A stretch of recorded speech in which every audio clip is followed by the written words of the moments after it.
Hello दोस्तों, welcome back. आज मैं आपके लिए dear ex Korean drama explain करने वाला हूँ, जो कि एक बहुत ही इंटरेस्टिंग ड्रामा है। तो चलिए बिना देर किए वीडियो को शुरू करते हैं। ड्रामा की शुरुआत एक छोटी बच्ची से होती है। उसका नाम अजिन होता है। वो आईने के सामने खड़ी होकर अपने चेहरे की चोट पर धीरे धीरे पट्टी बांध रही होती है। उसी समय वो बुदबुदाती है कि उसकी माँ ने उसे शराब लाने के लिए कहा था। जब वो शराब नहीं लाई तो उसकी माँ ने उसी को मार दिया। थोड़ी देर बाद उसके पिता अंदर आते हैं। अजिन डरते हुए पूछती है, जब माँ मुझे मारती है तो आप मुझे बचाने क्यों नहीं आते? उसके पिता शांत आवाज में कहते हैं, वो तुम्हारी माँ है, वो और मैं पति पत्नी है, हमारे बीच मैं कैसे दखल दूं? ये कहकर वे अपनी पत्नी को पकड़कर बाहर ले जाते हैं। बाहर बहुत जोरों से बारिश हो रही होती है। अजिन दरवाजे के पास खड़ी होकर सब कुछ देखती रहती है। फिर अचानक उसके पिता अपनी नशे में धुत पत्नी को सीढ़ियों से नीचे धक्का दे देते हैं। वो इतनी ज्यादा नशे में होती है कि खुद को बचा भी नहीं पाती। जोरदार आवाज सुनकर अजिन बाहर दौड़कर आती है। वो डरते हुए पूछती है, क्या आपने माँ को धक्का दिया? उसके पिता कहते हैं, वो बहुत नशे में थी इसलिए गिर गई और उसने तुम्हें भी बहुत परेशान कर रखा था। अब मैं तुम्हारे लिए एक नई माँ लाऊंगा जो अमीर होगी, और अगर तुमने मेरी बात नहीं मानी तो मैं तुम्हें भी तुम्हारी माँ की तरह ऐसे ही गिरा दूंगा। अजिन घबराकर अपनी माँ के पास जाती है। उसकी माँ अब भी होश में होती है। वो आंसू भरी आवाज में अजिन का पैर पकड़कर कहती है, कृपया 911 पर फोन करो। लेकिन अजिन उसके पैर को छुड़ाती है और वहीं से चुपचाप चली जाती है। फिर कहानी कई साल आगे बढ़ जाती है। अब एक रेड कारपेट दिखाया जाता है जहां बहुत सारे रिपोर्टर किसी का इंतजार कर रहे होते हैं। तभी एक कार रुकती है और उसमें से अजिन, अब बड़ी हो चुकी, बाहर आती है। वो अब एक बहुत बड़ी सुपरस्टार बन चुकी है। स्क्रीन पर यह जानकारी दी जाती है कि अजिन एक तरह की साइकोपैथ है जिसकी वजह से कई लोगों की मौतें हो चुकी है, लेकिन वो कभी भी किसी केस में पकड़ी नहीं गई। वो लड़कों को अपने जाल में फंसाती है, उन्हें इस्तेमाल करती है और जो उसके साथ गलत करता है उसकी जिंदगी को नर्क बना देती है। फिर कहानी 2016 के जुलाई में चली जाती है। एक स्कूल में अजिन अपनी क्लास में चुपचाप बैठी रहती है, जबकि उसके सारे क्लासमेट अपनी टीचर क्वाक के जन्मदिन को लेकर बहुत उत्साहित होते हैं। टीचर क्वाक केक काटने के लिए क्लास में आती है, लेकिन तभी एक आदमी अंदर घुसता है और सबके सामने क्वाक को थप्पड़ मार देता है। वो उनकी चीटिंग वाली तस्वीरें दिखाकर कहता है कि उसने उसे धोखा दिया है। पता चलता है कि वो क्वाक का पति है। ये घटना पूरे स्कूल में फैल जाती है और क्वाक को नौकरी से निकाल दिया जाता है। उसी समय क्वाक के पास अजिन आती है और मुस्कुराते हुए कहती है, ये मेरा गिफ्ट था, अब आप मुझे हमेशा याद रखेंगी। असल में क्वाक अजिन के साथ अच्छा व्यवहार नहीं करती थी और अजिन ने बदला लिया था। इसके बाद एक लड़की सांगी दिखाई जाती है जो अजिन की क्लासमेट है। वो नोटिस बोर्ड पर देखती है कि वो सेकंड आई है और अजिन फर्स्ट, जबकि दोनों के नंबर बिल्कुल बराबर है। सांगी टीचर से पूछती है और टीचर कहती है कि अजिन को आर्ट क्लास में ज्यादा नंबर मिले हैं। सांगी बताती है कि उसने एक महीने पहले अजिन को आर्ट टीचर से अकेले में बात करते हुए देखा था। इससे पहले कि वो कुछ और कहती, उनके क्लास का एक लड़का जुनसियो उसे बुला लेता है। अगले दिन सांगी अजिन से वही सवाल पूछती है। अजिन शांत भाव से कहती है, तुम हर जगह अपनी नाक घुसाती हो। फिल्मों में ऐसे लोग जल्दी मर जाते हैं, लेकिन ये रियल लाइफ है, इसलिए तुम नहीं मरोगी। ये सुनकर सांगी डर जाती है। फिर क्लास में टीचर टॉप 3 छात्रों की बात करती है, सांगी, अजिन और जुनसियो। टीचर सांगी और जुनसियो को डिबेट प्रतियोगिता की तैयारी करने को कहती है, लेकिन जुनसियो कहता है कि उसकी लिटरेचर क्लास मिस हो जाएगी, इसलिए उसकी जगह अजिन लेगी। ये सुनकर सांगी हैरान रह जाती है क्योंकि वो अजिन को बिल्कुल पसंद नहीं करती। डिबेट की तैयारी के दौरान सांगी सबको आदेश देने लगती है। तभी अजिन उससे पूछती है, तुम्हें किसने लीडर बनाया? सांगी को गुस्सा आता है, लेकिन वो चुप रहती है और आइडिया पूछती है। अजिन अच्छे आइडिया देती है और बाकी छात्र भी उन पर सहमत होते हैं। स्कूल के बाद सांगी की माँ उसे लेने आती है। सांगी अपने घर वालों के स्कूल में बड़े डोनेशन देने का जिक्र करती है। वो गुस्से में अजिन के बारे में शिकायत करती है। उसकी माँ बताती है कि क्वाक ने कहा था अजिन एक अनाथ है और कोई ट्यूशन नहीं लेती। सांगी ये सुनकर मुस्कुराती है। दूसरी ओर जुनसियो एक घर के बाहर बैठा रहता है। पता चलता है कि ये घर अजिन का है। वो वही सो जाता है। अजिन उसे अंदर ले जाती है। उसकी नोटबुक में उसे सांगी का लिखा हुआ लव लेटर मिलता है। जुनसियो कहता है कि उसे पता ही नहीं कब रखा गया। अजिन कहती है कि वो इसकी तरफ से जवाब लिख देगी। अगले दिन पूरे स्कूल में ये खबर फैल जाती है कि अजिन अनाथ है। सब उस पर ध्यान देने लगते हैं। अजिन समझ जाती है कि ये काम सांगी का है। टीचर अजिन को बताती है कि डिबेट के बाकी छात्रों के माता पिता ने अजिन के साथ हिस्सा लेने से मना कर दिया है, इसलिए उसे टीम से हटाना पड़ेगा। क्लास में सांगी सबको अपनी खुशहाल फैमिली की तस्वीरें दिखाती है। तभी अजिन आती है और चुपचाप बैठ जाती है। सांगी कुछ पूछने ही वाली होती है कि अजिन उसे जुनसियो का लिखा हुआ जवाबी पत्र दे देती है। उसमें लिखा होता है कि कोई भी सांघी को पसंद नहीं करता। ये पढ़कर सांघी भड़क उठती है। उसी समय खबर आती है कि उनकी स्कूल टीम को प्रतियोगिता से बाहर कर दिया गया है क्योंकि किसी के माता पिता ने जजों को खरीदने की कोशिश की थी।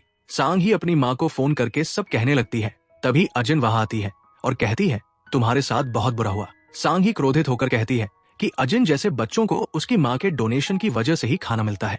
अजिन मुस्कुराकर कहती है थैंक यू और चली जाती है।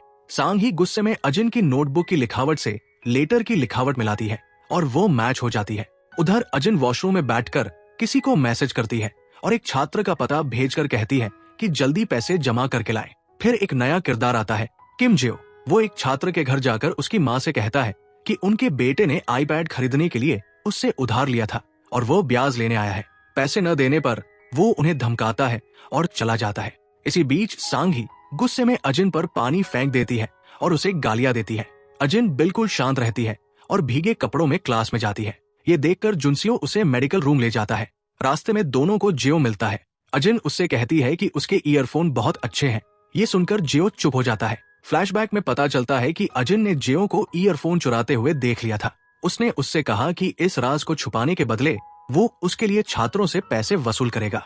जियो को ये सौदा ठीक लगा और वो मान गया। प्रेजेंट में जुनसो अजिन से कहता है कि वो थोड़ा रेस्ट कर ले, नहीं तो उसे कोल्ड हो जाएगा। अजिन उसे ध्यान से देखती है और हंसकर कहती है कि सांघी को इससे जेलसी होती है क्योंकि जुनसो हमेशा उसके पास ही रहता है और शायद इसी वजह से सांघी ने उसके साथ इतना सब किया। अजिन मजाक में कहती है कि पता नहीं सांघी आगे उसके साथ क्या कर दे। फिर अजिन जुनसो से कहती है कि वो उसकी थोड़ी हेल्प करे। अजिन धीरे धीरे उसे मैनिपुलेट कर लेती है और यही उसका स्किल होता है। जुनसो भी उसकी बातों में आसानी से आ जाता है और मदद के लिए मान जाता है। दूसरी तरफ क्लासरूम में जेहो अजिन को उसके डेड को लेकर टेक्स्ट कर रहा होता है। तभी टीचर उसकी डेड कलेक्ट वाली बुक पकड़ लेते हैं। जेहो बुक वापस लेने की कोशिश करता है और भागने लगता है, लेकिन उसी भागदौड़ में उसका फोन सांघी की डेस्क के पास गिर जाता है। सांघी उसका फोन उठा लेती है और उसमें चल रहे टेक्स्ट्स पढ़ने लगती है। उसे पता चलता है कि जेहो ने अजिन का नंबर बॉस नाम से सेव किया है और दोनों कहाँ मिलने वाले हैं वो भी फोन में लिखा है। स्कूल के बाद अजिन मेडिकल रूम से बाहर आती है। उसकी एक फ्रेंड उसे बताती है कि जब वो क्लासरूम में नहीं थी तब टीचर ने जेहो को पकड़ लिया था और अब वो शायद किसी मुसीबत में पड़ जाए क्योंकि वो डेट कलेक्शन करता है। अजिन स्कूल के पीछे जेहो से मिलने जाती है। जेहो उसे सॉरी कहता है और बताता है कि उसने टीचर को अजिन के बारे में कुछ नहीं बताया। अजिन उसे अचानक हक कर लेती है और कहती है कि वो कितना अच्छा है, हमेशा उसकी हेल्प करता है। जेहो उसके इस अचानक वाले रिएक्शन से शॉक हो जाता है। अजिन पूछती है कि क्या उसके डैड अभी भी उसे मारते हैं। जेहो दुख से कहता है हाँ, एंड क्योंकि वो उसके डैड है वो कुछ नहीं कर पाता। अजिन उसे कहती है कि उसे एक दिन उनके खिलाफ खड़ा होना ही पड़ेगा, नहीं तो उसकी जिंदगी और हेल्प बनती जाएगी। तभी दूर से सांघी दोनों को देख लेती है और हल्की स्माइल करती है। ऊपर से जुनसो भी ये सब देख रहा होता है।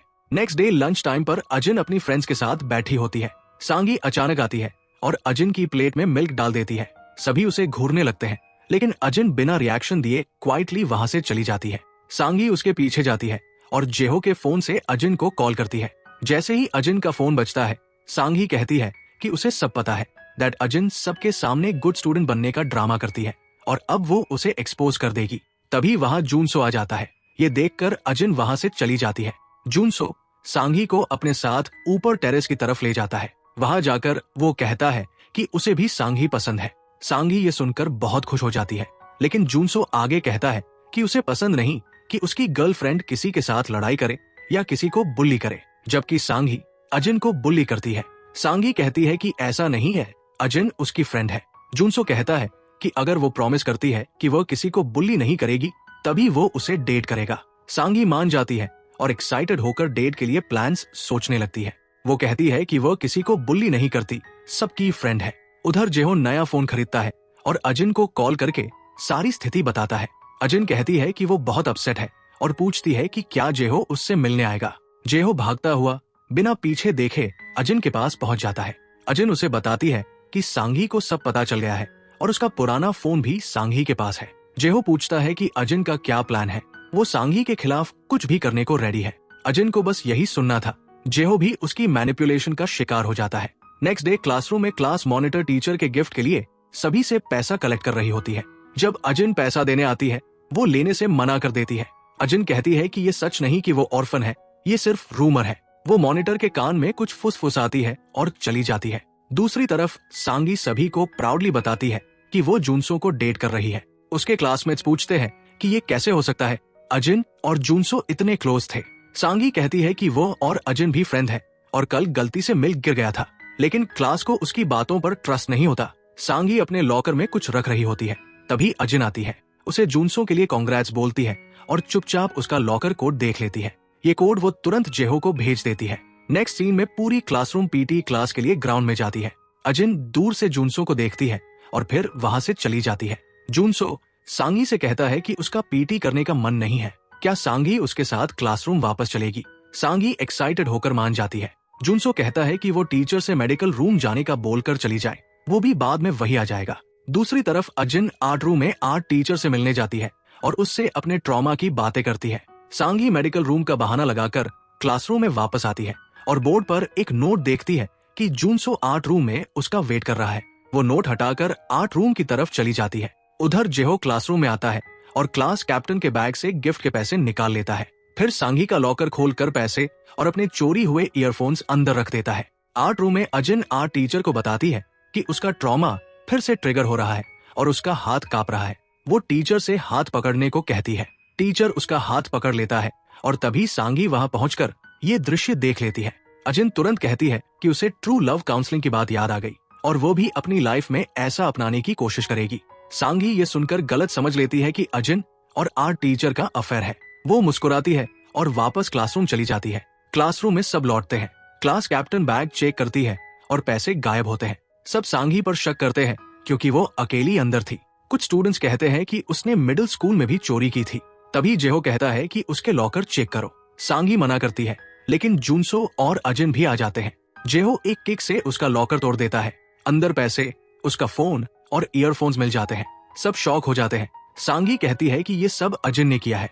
अजिन और जेहो मिलकर स्टूडेंट से डेट कलेक्ट करते हैं। उसने उनकी चैट्स भी देखी थी। जेहो कहता है तो दिखाओ चैट्स, लेकिन उसके फोन में कुछ भी नहीं होता क्योंकि अजिन पहले ही डिलीट करवा चुकी थी। तभी टीचर आ जाते हैं। कुछ स्टूडेंट्स रिकॉर्डिंग कर रहे थे और सांगी घबराकर कहती है कि अजिन और आर्ट टीचर का अफेयर चल रहा है। ये सुनकर लेडी टीचर उसे स्लैप कर देती है। कैप्टन बताती है कि उनके क्लासरूम टीचर और आर्ट टीचर एंगेज्ड है। टीचर अजिन से सच्चाई पूछती है। अजिन काम होकर कहती है कि वो अपने ट्रॉमा के बारे में बात कर रही थी और ट्रू लव काउंसलिंग सेंटर के बारे में, जिसे आर्ट टीचर ने बताया था। अब सभी स्टूडेंट्स सांगी को और ज्यादा हेट करने लगते हैं। टीचर पूछती है कि वो मेडिकल रूम की जगह क्लासरूम में क्यों आई थी। सांगी कहती है कि जुनसो ने बोला था, लेकिन जुनसो कहता है कि वह तो मॉनिटर के साथ था। मॉनिटर भी हाँ में हाँ मिलाता है। टीचर सांगी को लेकर चली जाती है। उसके पेरेंट्स को कॉल किया जाता है, लेकिन उसकी मॉम उसके डैड से लड़ रही होती है, इसलिए फोन नहीं उठाती। सांगी स्कूल से बाहर जाने लगती है और सब उसे देखते रहते हैं। अजिन उसके पास जाकर कहती है कि उसके साथ बहुत गलत हुआ। अब सांगी चाहे रिग्रेट करे, कुछ फर्क नहीं पड़ेगा। सांगी कहती है कि उसके पास पावरफुल लोग हैं, वो अजिन को जेल भिजवा देगी। अजिन मुस्कुराती है और कहती है कि उसके डैड और टीचर क्वाक के अफेयर की खबर बाहर आ चुकी है। अब उसके डैड की जॉब भी चली गई है। सांगी शॉक में आ जाती है और अपनी मॉम की बातें याद करने लगती है। अजिन कहती है कि सांगी ने उसकी स्कूल लाइफ को मजेदार बना दिया और ये सोचना कि जुनसो उसे लाइक करता है, ये भी बहुत फनी है। सांगी के पास कुछ कहने को नहीं बचता। अजिन कहती है वो उसकी एक्स है और वो ऑर्फन नहीं है। उसके मॉम डेड थे, लेकिन अब वो एक्स है, यानी उसका टारगेट। अजिन अपनी माँ की कब्र के सामने खड़ी होती है। अजिन कहती है कि उसे पता है उसकी माँ नरक में ही सही होगी, लेकिन वहाँ भी वो बहुत आराम से जी रही होगी। फिर वो कहती है कि उसने जो भी सांग ही के साथ किया, उसके पीछे बहुत पुरानी बातें हैं। फिर फ्लैशबैक शुरू होता है। बचपन में अजिन आर्ट टीचर के पास गई थी। वो रोते हुए कहती है कि उसके माता पिता ने उसे हमेशा परेशान किया, उनकी वजह से उसकी मानसिक हालत खराब हो रही है। तब आर्ट टीचर ने उसे एक जगह के बारे में बताया था, true love counselling centre. Teacher ने उसका पता भी दिया था। अजिन कहती है अगर उसकी माँ ने जीवन में सिर्फ एक भी अच्छा काम किया होता, अगर उसने सिर्फ एक रात भी अजिन की मदद की होती, तो आज सब कुछ अलग होता। फ्लैशबैक में दिखता है कि अजिन की माँ उसे एक दुकान के सामने ले जाती है। वो अजिन से कहती है कि वो अंदर जाकर उसके लिए शराब चुरा कर लाए। वो खुद पास में छिप जाती है। छोटी अजिन चोरी करने की कोशिश करती है, पर दुकान की मालकिन उसे रोक लेती है। अगले दृश्य में एम्बुलेंस आती है। अजिन की माँ को ले जाया जा रहा होता है। उसके पिता रोने का नाटक कर रहे होते हैं। छोटी अजिन दूर खड़ी सब देखती रहती है। उसी समय दूसरी तरफ किसी और व्यक्ति का अंतिम संस्कार हो रहा होता है। एक छोटा लड़का अपने पिता की मौत पर रो रहा होता है। फिर अजिन के पिता उसे एक बड़े घर में ले जाते हैं। वो कहते हैं कि अब से वो यही रहेगी और अपनी सौतेली माँ की हर बात मानेगी।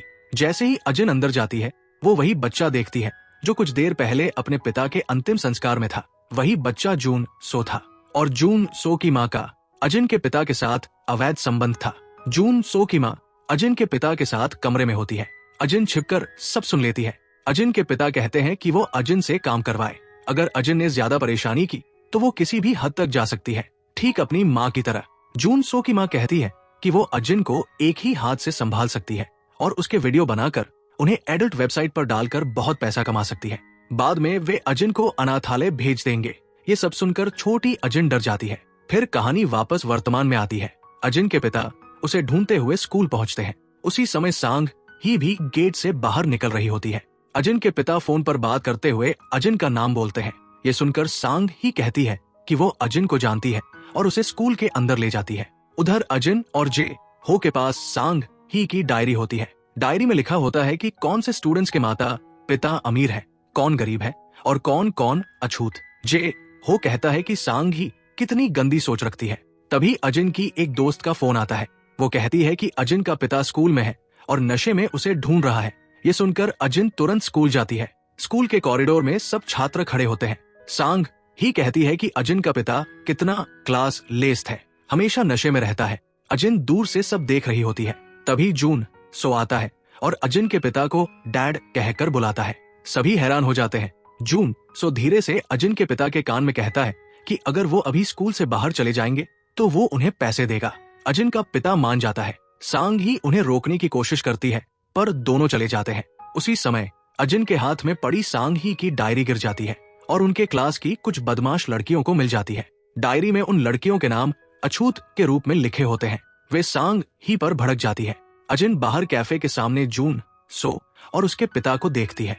जून सो अपने पिता से कहता है कि वो उन्हें पैसे देगा, लेकिन वो अजिन को कभी परेशान न करे। उसी समय एक महिला अजिन को देखती है। वो एक बड़ी मनोरंजन कंपनी की CEO होती है। उसका नाम होता है सुमीरी। वो अजिन के पास आती है और उसे अभिनेत्री बनाने का प्रस्ताव देती है, लेकिन अजिन मना कर देती है। सुमीरी पूछती है कि क्या उसे किसी और कंपनी ने साइन किया है। अजिन कहती है कि उसे कोई दिलचस्पी नहीं है और वहां से चली जाती है। उधर जे हो अजिन का इंतजार कर रहा होता है। तभी उसे उसके छोटे भाई का फोन आता है। उसकी आवाज सुनकर जे हो तुरंत घर पहुंचता है। वो देखता है कि उनके पिता उनको पीट रहे हैं। जे हो उन्हें रोकता है पर वे नहीं मानते। वे चाकू लेकर उन पर हमला करने वाले होते हैं। संघर्ष में चाकू गलती से जे हो के हाथ से निकलकर उसके पिता को लग जाता है और उनकी मृत्यु हो जाती है। जे हो सदमे में आ जाता है। उसे समझ नहीं आता कि क्या करे। अगले दृश्य में जून सो अजिन को कहता है कि वो उसकी रक्षा करेगा, उसके पिता को उसे छूने भी नहीं देगा। वो पूछता है कि सांग ही को ये सब कैसे पता चला।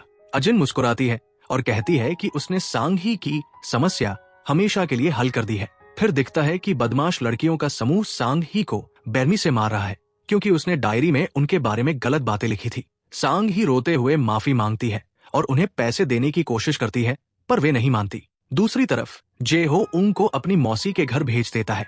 मौसी फोन पर पूछती है कि उसने उंग को अकेले क्यों भेज दिया। जे हो कहता है कि वो उंग का संरक्षक नहीं बन सकता, उसे अच्छा जीवन देना चाहता है। वो कॉल काट देता है।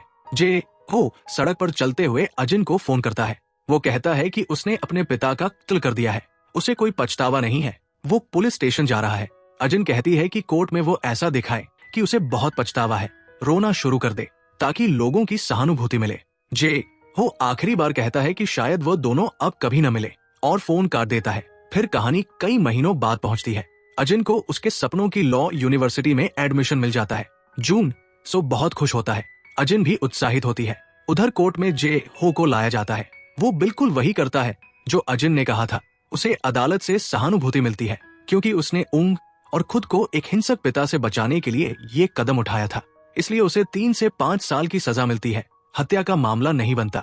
कोर्ट में बैठे हुए जे हो अजिन की बातें याद करता है कि वो बेकार नहीं है और उसके लिए मायने रखता है। ये सोचकर वो रोने लगता है। अंत में जून सो अपने दादा से मिलता है। वो कहता है कि उसका एक दोस्त बहुत अच्छा छात्र है, लेकिन उसके पास पढ़ाई के लिए पैसे नहीं है, उसे उसकी मदद करनी है। दादा कहते हैं कि वो सिर्फ एक शर्त पर जून सो की मदद करेंगे कि जून सो हर महीने उनके साथ जापान जाकर उनका मेडिकल चेक अप करवाए। जून सो ये शर्त मान जाता है। अजिन एक कैफे में बैठकर जून सो का इंतजार कर रही होती है। थोड़ी देर बाद जून सो उसके पास आता है और बताता है कि उसके दादा ने एक नई छात्रवृत्ति योजना शुरू की है और उस योजना का पहला उम्मीदवार अजिन है। वो अजिन को एक लिफाफा देता है जिसमें पैसे होते हैं। अजिन पैसे लेने से मना करती है, लेकिन जून सो कहता है कि वो आगे चलकर पार्ट टाइम काम करके ये रकम अपने दादा को लौटा देगा। वो बस इतना चाहता है कि किसी भी तरह अजिन सफल बने। ये सुनकर भी अजिन पैसे लेने से हिचकती है, पर जून सो की जिद देखकर वो चुप हो जाती है। इसी बीच दूसरी तरफ अजिन का पिता दिखाई देता है। वो जुआ खेलकर अपने सारे पैसे हार चुका होता है और सिगरेट लेने के लिए एक दुकान पर जाता है। वहीं एक अखबार में उसे स्कूल के प्रवेश परीक्षा के बारे में जानकारी मिलती है। वो स्कूल पहुंचता है और एक पोस्टर में अजिन और जून सो का नाम देखकर समझ जाता है कि दोनों को कॉलेज में प्रवेश मिलने वाला है। ये देखकर उसके मन में फिर से लोभ जाग जाता है। इसके बाद वो जून सो की माँ से मिलता है और उससे अजिन का पता देने की मांग करता है। जून सो की माँ साफ मना कर देती है। वो कहती है कि उसे अजिन के बारे में कुछ नहीं पता, क्योंकि बहुत पहले ही उसने अजिन को घर से निकाल दिया था। ये सुनकर अजिन का पिता उसे धमकी देता है कि अगर उसने जानकारी नहीं दी तो वो कई छुपी हुई बातों को उजागर कर देगा। ये सुनकर जून सो की माँ का चेहरा पीला पड़ जाता है। अगला दृश्य अजिन के घर का है। अजिन घर का दरवाजा खोलकर अंदर आती है तो पाती है कि उसका पिता वही उसका इंतजार कर रहा है। वो कहती है कि वो पुलिस को बुलाएगी, लेकिन इससे पहले ही उसका पिता उसे जोर से मारने लगता है और पैसे मांगता है। अजिन बार बार कहती है कि उसके पास कुछ नहीं है, लेकिन उसका पिता उसके बैग से जून सो द्वारा दिए गए पैसे निकाल लेता है। वो कहता है कि उसने अजिन को इस दुनिया में लाया है, इसलिए पैसे पर उसका हक है। वो ये भी कहता है कि वो फिर लौटेगा और अजिन को किसी अच्छे खरीदार के हाथ बेच देगा। अजिन उसे रोकने की कोशिश करती है, लेकिन वो उसके सिर और चेहरे पर लात मारता है। अजिन बेहोश होकर गिर जाती है। इसके बाद दृश्य अचानक फ्लैशबैक में चला जाता है। छोटी अजिन एक अंधेरे कमरे में सो रही होती है। जून सो उसके पास आता है और कहता है कि उसे तेज बुखार है, लेकिन उसकी माँ सो रही है और उसे दवा चाहिए। छोटी अजिन दवा ढूंढती है, लेकिन नहीं मिलती, इसलिए वो उसके माथे पर गीला तौलिया रख देती है। वो कहती है कि जब तक जून सो नहीं जाता वो उसके पास बैठेगी। दोनों बातें करते हैं और अजिन उसके पिता के बारे में पूछती है। जून सो उसे बताता है कि वो अपने पिता जैसा नहीं दिखता और ये बात हमेशा उसे दुख देती है। उसका एक ड्राइवर अंकल था जो उससे बहुत मिलता जुलता था, लेकिन वो अचानक बिना बताए नौकरी छोड़कर चला गया। जून सो अजिन को अपनी परिवार की तस्वीर भी दिखाता है। अजिन उसे लंबे समय तक देखती रहती है। अगली सुबह जून सो को उसकी नैनी अस्पताल ले जाती है और अजिन को कहा जाता है कि वो उसकी सौतेली माँ यून को नाश्ता दे आए। यून के कमरे में पहुंचते ही वो अजिन से कहती है कि उसे पता है कि जून सो ड्राइवर का बेटा है और वो अब ये बात जून सो के दादा को बता देगी। अजिन तुरंत उसे धमकाती है और कहती है कि अगर उसने उसे अनाथालय भेजने की कोशिश की तो वो पूरा सच सबके सामने ला देगी। यून चौंक जाती है। अजिन साफ कहती है कि ये सिर्फ एक संकेत है और फिर वो कहती है कि उसके पास अच्छे कपड़े नहीं हैं, इसलिए उसे नए कपड़े दिलाए जाए। यून हैरान होकर उसे देखती रह जाती है। फिर यून अपने पिता बेग को फोन करती है और अजिन को ले जाने के लिए कहती है। बेग कहता है कि वो अजिन की वीडियो बनाएगा, उसे बेचेगा और फिर अनाथालय में डाल देगा। थोड़ी देर में अजिन को नए कपड़े मिल जाते हैं। वो जून सो को अपने नए कपड़े दिखाती है, लेकिन जून सो उदास दिखाई देता है। अजिन उसे समझाती है कि वो निराश न हो, क्योंकि यून दोनों को पसंद नहीं करती, पर उन्हें साथ मिलकर रहना होगा। अजिन की बातों में आकर जून सो शांत हो जाता है और ये सब यून बाहर से सुन लेती है। बचपन से ही अजिन ने जून सो को अपने हिसाब से चलाना सीख लिया था। थोड़ी देर बाद यून अजिन को कमरे से बाहर खींच कर ले जाती है। अजिन डरकर जून सो को पुकारती है, लेकिन जब जून सो बाहर आता है तो वहाँ कोई नहीं होता। उसे बाथरूम से आवाज सुनाई देती है। दरवाजा खोलता है तो देखता है कि यून अजिन को बाथटब में डुबोकर मारने की कोशिश कर रही है। वो घबरा जाता है। यून उसे समझाने लगती है, पर अजिन भाग निकलती है और जून सो से कहती है कि वो पुलिस को फोन करे और बोले कि एक बच्ची दूसरी मंजिल से गिर गई है। ये कहकर वो ऊपर भागती है। यून उसके पीछे जाती है और देखती है कि अजिन खिड़की के पास बैठी है। बेग भी नीचे आ चुका होता है। अजिन एक डरावनी मुस्कान देती है और फिर दूसरी मंजिल से नीचे कूद जाती है। अगला दृश्य अस्पताल का है। बेग और यून अभी भी उसे अनाथालय भेजने की बात कर रहे होते हैं, लेकिन जून सो कहता है कि वे दोनों उसकी कोई बात न माने। वो अजिन की रक्षा करेगा और किसी भी हालत में उसे कुछ नहीं होने देगा। दोनों एक दूसरे का हाथ पकड़े रहते हैं। वर्तमान में अजिन अस्पताल में जागती है।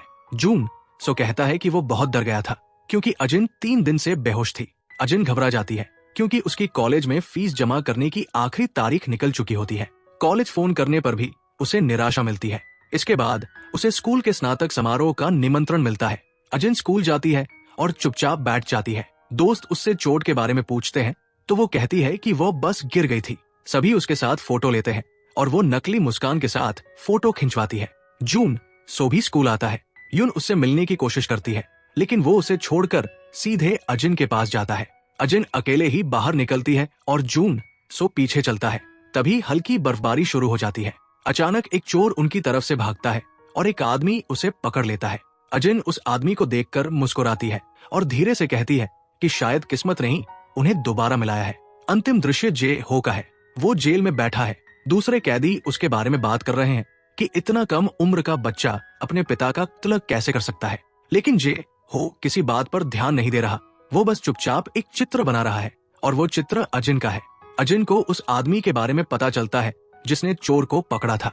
उसका नाम चोई सुंग होता है और वो पहले एक मशहूर बेसबॉल खिलाड़ी रहा होता है। सुंग का अपना एक कैफे होता है और अजिन उसी कैफे में नौकरी शुरू कर देती है। जून सो जानता है कि अजिन अपना काम किसी भी तरह और किसी की भी मदद लेकर पूरा कर ही लेती है। अजिन जून सो को बताती है कि अब वो कैफे में नौकरी करेगी। जून सो पूछता है कि अभी उसे नौकरी की जरूरत क्यों है। अजिन कहती है कि उसके पास अब और कुछ नहीं बचा है, इसलिए उसे कमाकर ही अपना गुजारा करना होगा। जून सो कहता है कि अब अजिन को उसके घर से निकलकर जून सो के फ्लैट में आ जाना चाहिए, नहीं तो बेक फिर लौट आएगा और उससे पैसे ले लेगा। अजिन मना कर देती है। वो कहती है कि अगर बेक आया तो वो उसे पैसे दे देगी, कम से कम वो उसे मारेगा तो नहीं। ये सुनकर जून सो चुप हो जाता है। अगले दृश्य में जून सो अपने घर से निकल रहा होता है। उसकी माँ उसे रोकने की कोशिश करती है लेकिन जून सो उल्टा उन्हें ही अजिन की हालत के लिए जिम्मेदार ठहराता है। वो कहता है कि वो अजिन को नहीं छोड़ सकता और माँ का घर छोड़कर चला जाता है। अब जून सो एक कोचिंग सेंटर में शिक्षक है और उसी के सामने अजिन का कैफे है। वहाँ के स्टूडेंट भी अजिन की चर्चा करते हैं क्योंकि अजिन की तस्वीरें बहुत ज्यादा वायरल हो चुकी होती है। लोग सिर्फ उसे देखने के लिए कैफे में भीड़ लगाते हैं। उधर मेरी भी अजिन की वायरल तस्वीरें देखती है और कहती है कि किसी भी तरह अजिन को अपनी कंपनी में लाना ही होगा। सुंग के कैफे में एक और लड़का काम करता है। उसका नाम यूसिक होता है। यूसिक अजिन को बताता है कि सुंग एक समय बहुत मशहूर खिलाड़ी था। उसने एक ही हिट में होमन किया था, लेकिन उसके ही दोस्त ने उसे खेल के दौरान चोट पहुंचा दी और उसके बाद सुंग कभी नहीं खेल पाया। ये सुनकर अजिन बस हल्का सा मुस्कुरा देती है। उसी समय पी क्यू कंपनी का मुख्य अधिकारी कैफे में आता है। वो सुंग का अच्छा दोस्त होता है। यूसिक बताता है कि सुंग जल्द ही पी क्यू कंपनी के साथ बड़ा कॉन्ट्रैक्ट साइन करने वाला है। अजिन दोनों को साथ देखती रहती है। रात को जब अजिन घर जा चुकी होती है, सुंग को एक फोन आता है। वो आदमी अजिन के बारे में पूछता है और उसका नंबर मांगता है। सुंग साफ मना कर देता है, कॉल कट करता है और कहता है ये आदमी तो पूरा पागल है। कुछ देर बाद वही आदमी कैफे में आता है जहाँ उस समय सिर्फ यूसिक होता है। वो अजिन के बारे में पूछता है और कहता है कि वह उसे देखने आया है। यूसिक उसे बाहर निकाल देता है। इधर जून सो अपने दादाजी के साथ होता है। दादाजी कहते हैं कि वे अपनी संपत्ति से जून सो को कुछ नहीं देंगे। जून सो मुस्कुराकर कहता है कि उसे कुछ नहीं चाहिए। दादा कहते हैं कि वो बिल्कुल अपने पिता जैसा है। जून सो ये सुनकर खुश हो जाता है क्योंकि उसे अच्छा लगता है जब कोई उसे उसके पिता जैसा कहता है। उधर अजिन बस में होती है और वही स्टॉकर उसके पीछे बैठा होता है। वो जिस स्टॉप पर उतरती है, स्टॉकर भी वही उतर जाता है। अजिन डरकर जून सो को कॉल और लोकेशन भेजती है, लेकिन जून सो पहले उसकी कॉल नहीं सुनता। जब वो मिस्ड कॉल्स देखता है तो तुरंत लोकेशन पर पहुंचता है। वहां उसे अजिन का बैग और फोन गिरा हुआ मिलता है। अगले पल वो देखता है कि स्टॉकर अजिन के साथ कुछ गलत करने वाला है। उसी समय अजिन एक पत्थर उठाकर उसके सिर पर मार देती है और वो बेहोश होकर गिर जाता है। जून सो कहता है कि अजिन को तुरंत वहां से चले जाना चाहिए। अजिन कहती है तुम मेरे लिए ये सब कर सकते हो। जून सो कहता है मैं मर्डर छोड़कर सब कर सकता हूँ। अजिन जवाब देती है मैं तुमसे मर्डर की उम्मीद भी नहीं करती और वहां से चली जाती है। जून सो स्टॉकर से कहता है कि वो उसे अस्पताल ले जाएगा, लेकिन उसे किसी को भी कुछ नहीं बताना होगा। स्टॉकर मान जाता है। जून सो वो पत्थर पानी में फेंक देता है और अजिन के घर की तरफ लौट जाता है। घर पहुंचकर अजिन देखती है कि बेक वहां मौजूद है। वो फोन पर कह रहा होता है कि अब अजिन बहुत सुंदर हो गई है और वो उसे बेच देगा। अजिन उसके पास जाती है। बेक उसका गला पकड़कर कहता है कि वो जानता है अजिन उसे मारने आई थी, लेकिन वो उसका पिता है और वो उसे कुछ नहीं कर सकती। वो कहता है कि वो जल्द ही अजिन को बेच देगा। उसी समय जून सो आता है। बेक कहता है कि उसे अजिन जैसी लड़की से दूर रहना चाहिए, लेकिन जून सो उसे अनदेखा कर देता है। जून सो अजिन के गले पर चोट देखता है और पूछता है कि वो बेक से अकेले क्यों मिली। अजिन कहती है कि वो चाहती थी बेक उसे मारे ताकि ऐसा लगे कि स्टॉकर ने मारा है। जून सो हैरानी से कहता है कि अजिन ऐसी क्यों है, वो उससे सिर्फ प्यार करना चाहता है। अजिन रोते हुए कहती है कि इसलिए ही वो जून सो को खोना नहीं चाहती, लेकिन अब वो सबसे नहीं पा रही है। जून सो उसे दिलासा देता है कि वो सब ठीक कर देगा। अगले दिन कैफे में सुंग अजिन के गले की चोट देखकर पूछता है कि क्या हुआ। अजिन कहती है कि उसका स्टॉकर से झगड़ा हो गया था। सुंग कहता है कि वह और यूसिक उसकी फैमिली की तरह है और कभी भी उसे उनकी मदद की जरूरत हो तो वो ले सकती है। अजिन पूछती है, सच में मैं आपको इस्तेमाल कर सकती हूँ? सुंग कहता है, हाँ बिल्कुल। यही सुनकर अजिन मुस्कुरा देती है। दूसरी ओर बेक बाथरूम में कैमरे लगाकर उन्हें बेचता है। जून सो उसे रिकॉर्ड करने की कोशिश करता है, लेकिन बेक उसे देख लेता है और वहां से भाग जाता है। जून सो पुलिस को कॉल करता है। दोनों के बीच लड़ाई होती है। जून सो ईंट उठाकर उसके सिर पर मारने ही वाला था, लेकिन रुक जाता है। तभी पुलिस आ जाती है। अजिन भी वहां पहुंच जाती है। पुलिस स्टेशन में अजिन कहती है कि वो अब जून सो को नहीं जानती। वो कहती है कि वे कभी भाई बहन थे, लेकिन अब उनका कोई रिश्ता नहीं है। वो कहती है कि जून सो उसे स्टॉक कर रहा था और उसने उसके पिता बेक को मारने की कोशिश की। जून सो बार बार कहता है कि अजिन सच बोले, पर अजिन अपनी बात नहीं बदलती। पुलिस जून सो को लॉकअप में भेज देती है। बाद में बेक कहता है कि अजिन अब समझदार हो गई है क्योंकि उसने अपने पिता की जान बचाई। उसके जाने के बाद अजिन वापस पुलिस स्टेशन आती है और जून सो से मिलती है। वो कहती है कि जिस वीडियो से जून सो ने सब रिकॉर्ड किया था, वो वीडियो अजिन ने ही डिलीट कर दिया था। वही एक सबूत था जो जून सो को बचा सकता था। अजिन कहती है, तुम्हें बेक को मार देना चाहिए था। तुमने रुककर अच्छा इंसान बनना चाहा, इसलिए मुझे अब तुम्हारी कोई जरूरत नहीं है। ये कहकर वो जून सो को वही छोड़कर घर चली जाती है। अगले दिन अजिन अपने सिर पर नकली पट्टी बांधकर कैफे में पहुंचती है। सुंग उसे सच पूछता है। अजिन कहती है कि स्टॉकर के साथ लड़ाई हुई थी और पुलिस आने से पहले वो वहां से भाग गई थी। सुंग कहता है कि आज से वो खुद अजिन को घर छोड़कर आएगा। यूसिक बताता है कि उसी रात एक आदमी अजिन से मिलने आया था। सुंग कहता है कि अब वो अजिन की सुरक्षा करेगा। सुंग पूछता है कि जून सो कहाँ है। अजिन झूठ बोलती है कि जून सो कुछ दिन के लिए बाहर गया है। रात को सुंग जब अजिन को कैफे से छोड़ने उसके घर पहुंचता है तो देखता है कि अजिन एक रूफटॉप के छोटे से कमरे में अकेली रहती है।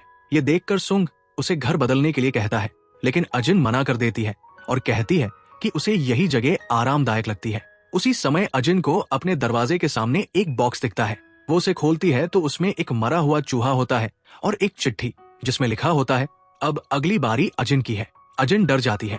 वही पास के कंटेनर के पीछे वही स्टॉकर छुपा होता है और भागने लगता है। सुंग उसके पीछे दौड़ जाता है। दूसरी तरफ अजिन मरे हुए चूहे को हाथ से उठाकर फेंक देती है और सुंग को भागते देख मुस्कुराती है, क्योंकि उसे अच्छा लगता है जब कोई उसके लिए रिस्किंग करता है। थोड़ी देर बाद सुंग वापस आता है और कहता है कि अजिन को तुरंत नया घर लेना चाहिए। पैसे की चिंता उसे नहीं करनी चाहिए, वो सब संभाल लेगा। सुंग उसे अपना बेसबॉल बैट भी देता है ताकि जरूरत पड़ने पर वो अपना बचाव कर सके।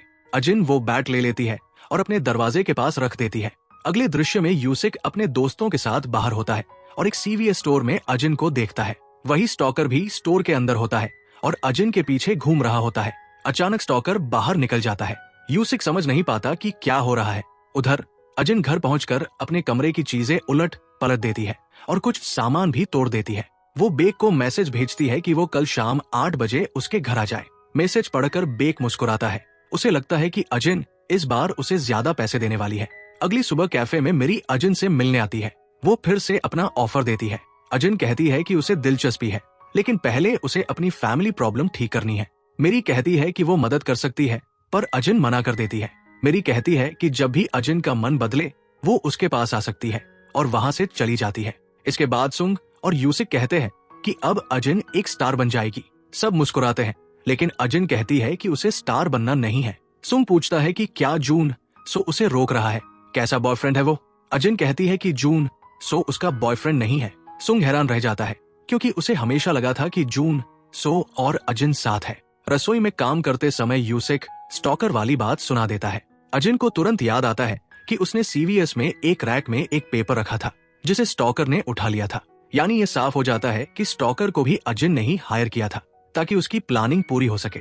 सुंग को शक ना हो इसलिए अजिन चाकू से खुद के हाथ में कट लगा लेती है। सुंग दवा लेने बाहर जाता है और अजिन यूसिक को कहती है कि उसे कैफे के बाहर काम है, इसलिए वह जाए। यूसिक घबराकर तुरंत निकल जाता है। सुंग पूछता है कि आज वो घर कैसे जाएगी।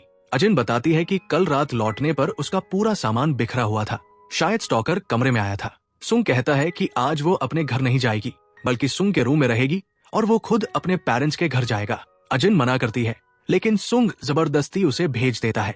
उस रात तेज बारिश होती है। सुंग अजिन के लिए कैब बुक कर देता है और खुद पेरेंट्स के घर चला जाता है। कुछ देर बाद अजिन उसे मैसेज करती है कि वो अपने घर जा रही है क्योंकि उसे कुछ जरूरी चीजें, आईडी और चाबी लेनी है। सुंग उसे जल्दी लौटने को कहता है। दूसरी तरफ बेक अजिन के घर पहुंच चुका होता है। घर बिखरा देखकर वो परेशान हो जाता है। कुछ समय बाद अजिन घर आती है। वो पूछती है कि क्या वो गुस्सा है क्योंकि उसे देर हो गई। बेक कहता है कि वो सिर्फ पैसे लेने आया है। अजिन कहती है कि पैसे देने से पहले वो अपने पिता को एक उपहार देना चाहती है और वो उसे एक बीनी टोपी पहना देती है। वो कहती है कि उसके पिता कितने हैंडसम लगते हैं, उसे एक प्यारा परिवार चाहिए था जो उसे कभी नहीं मिला। अजिन उसे गले लगा लेती है। बेक कहता है कि वो जल्दी से पैसे दे दे। अजिन एक बैग की तरफ इशारा करती है। बेक बैग खोलता है लेकिन उसमें सिर्फ कागज के टुकड़े होते हैं। वो गुस्से से भर जाता है। अजिन अपने फोन से सुंग को कॉल करती है और फोन दूर फेंक देती है। अब बेक उसे बहुत बुरी तरह मारने लगता है। सुंग फोन में सब सुनकर तुरंत कार लेकर निकल पड़ता है। बेक अजिन को इतना मारता है कि वो बेहोश होने वाली होती है, लेकिन वो खुद को रोकती है और घड़ी देखती है। वो सोचती है कि सुंग को आने में 10 मिनट लगेंगे और उसे तब तक बेक को रोक कर रखना होगा। वो टेबल के पीछे रखे एक लाइट प्लग को निकाल देती है और कमरे में अंधेरा हो जाता है।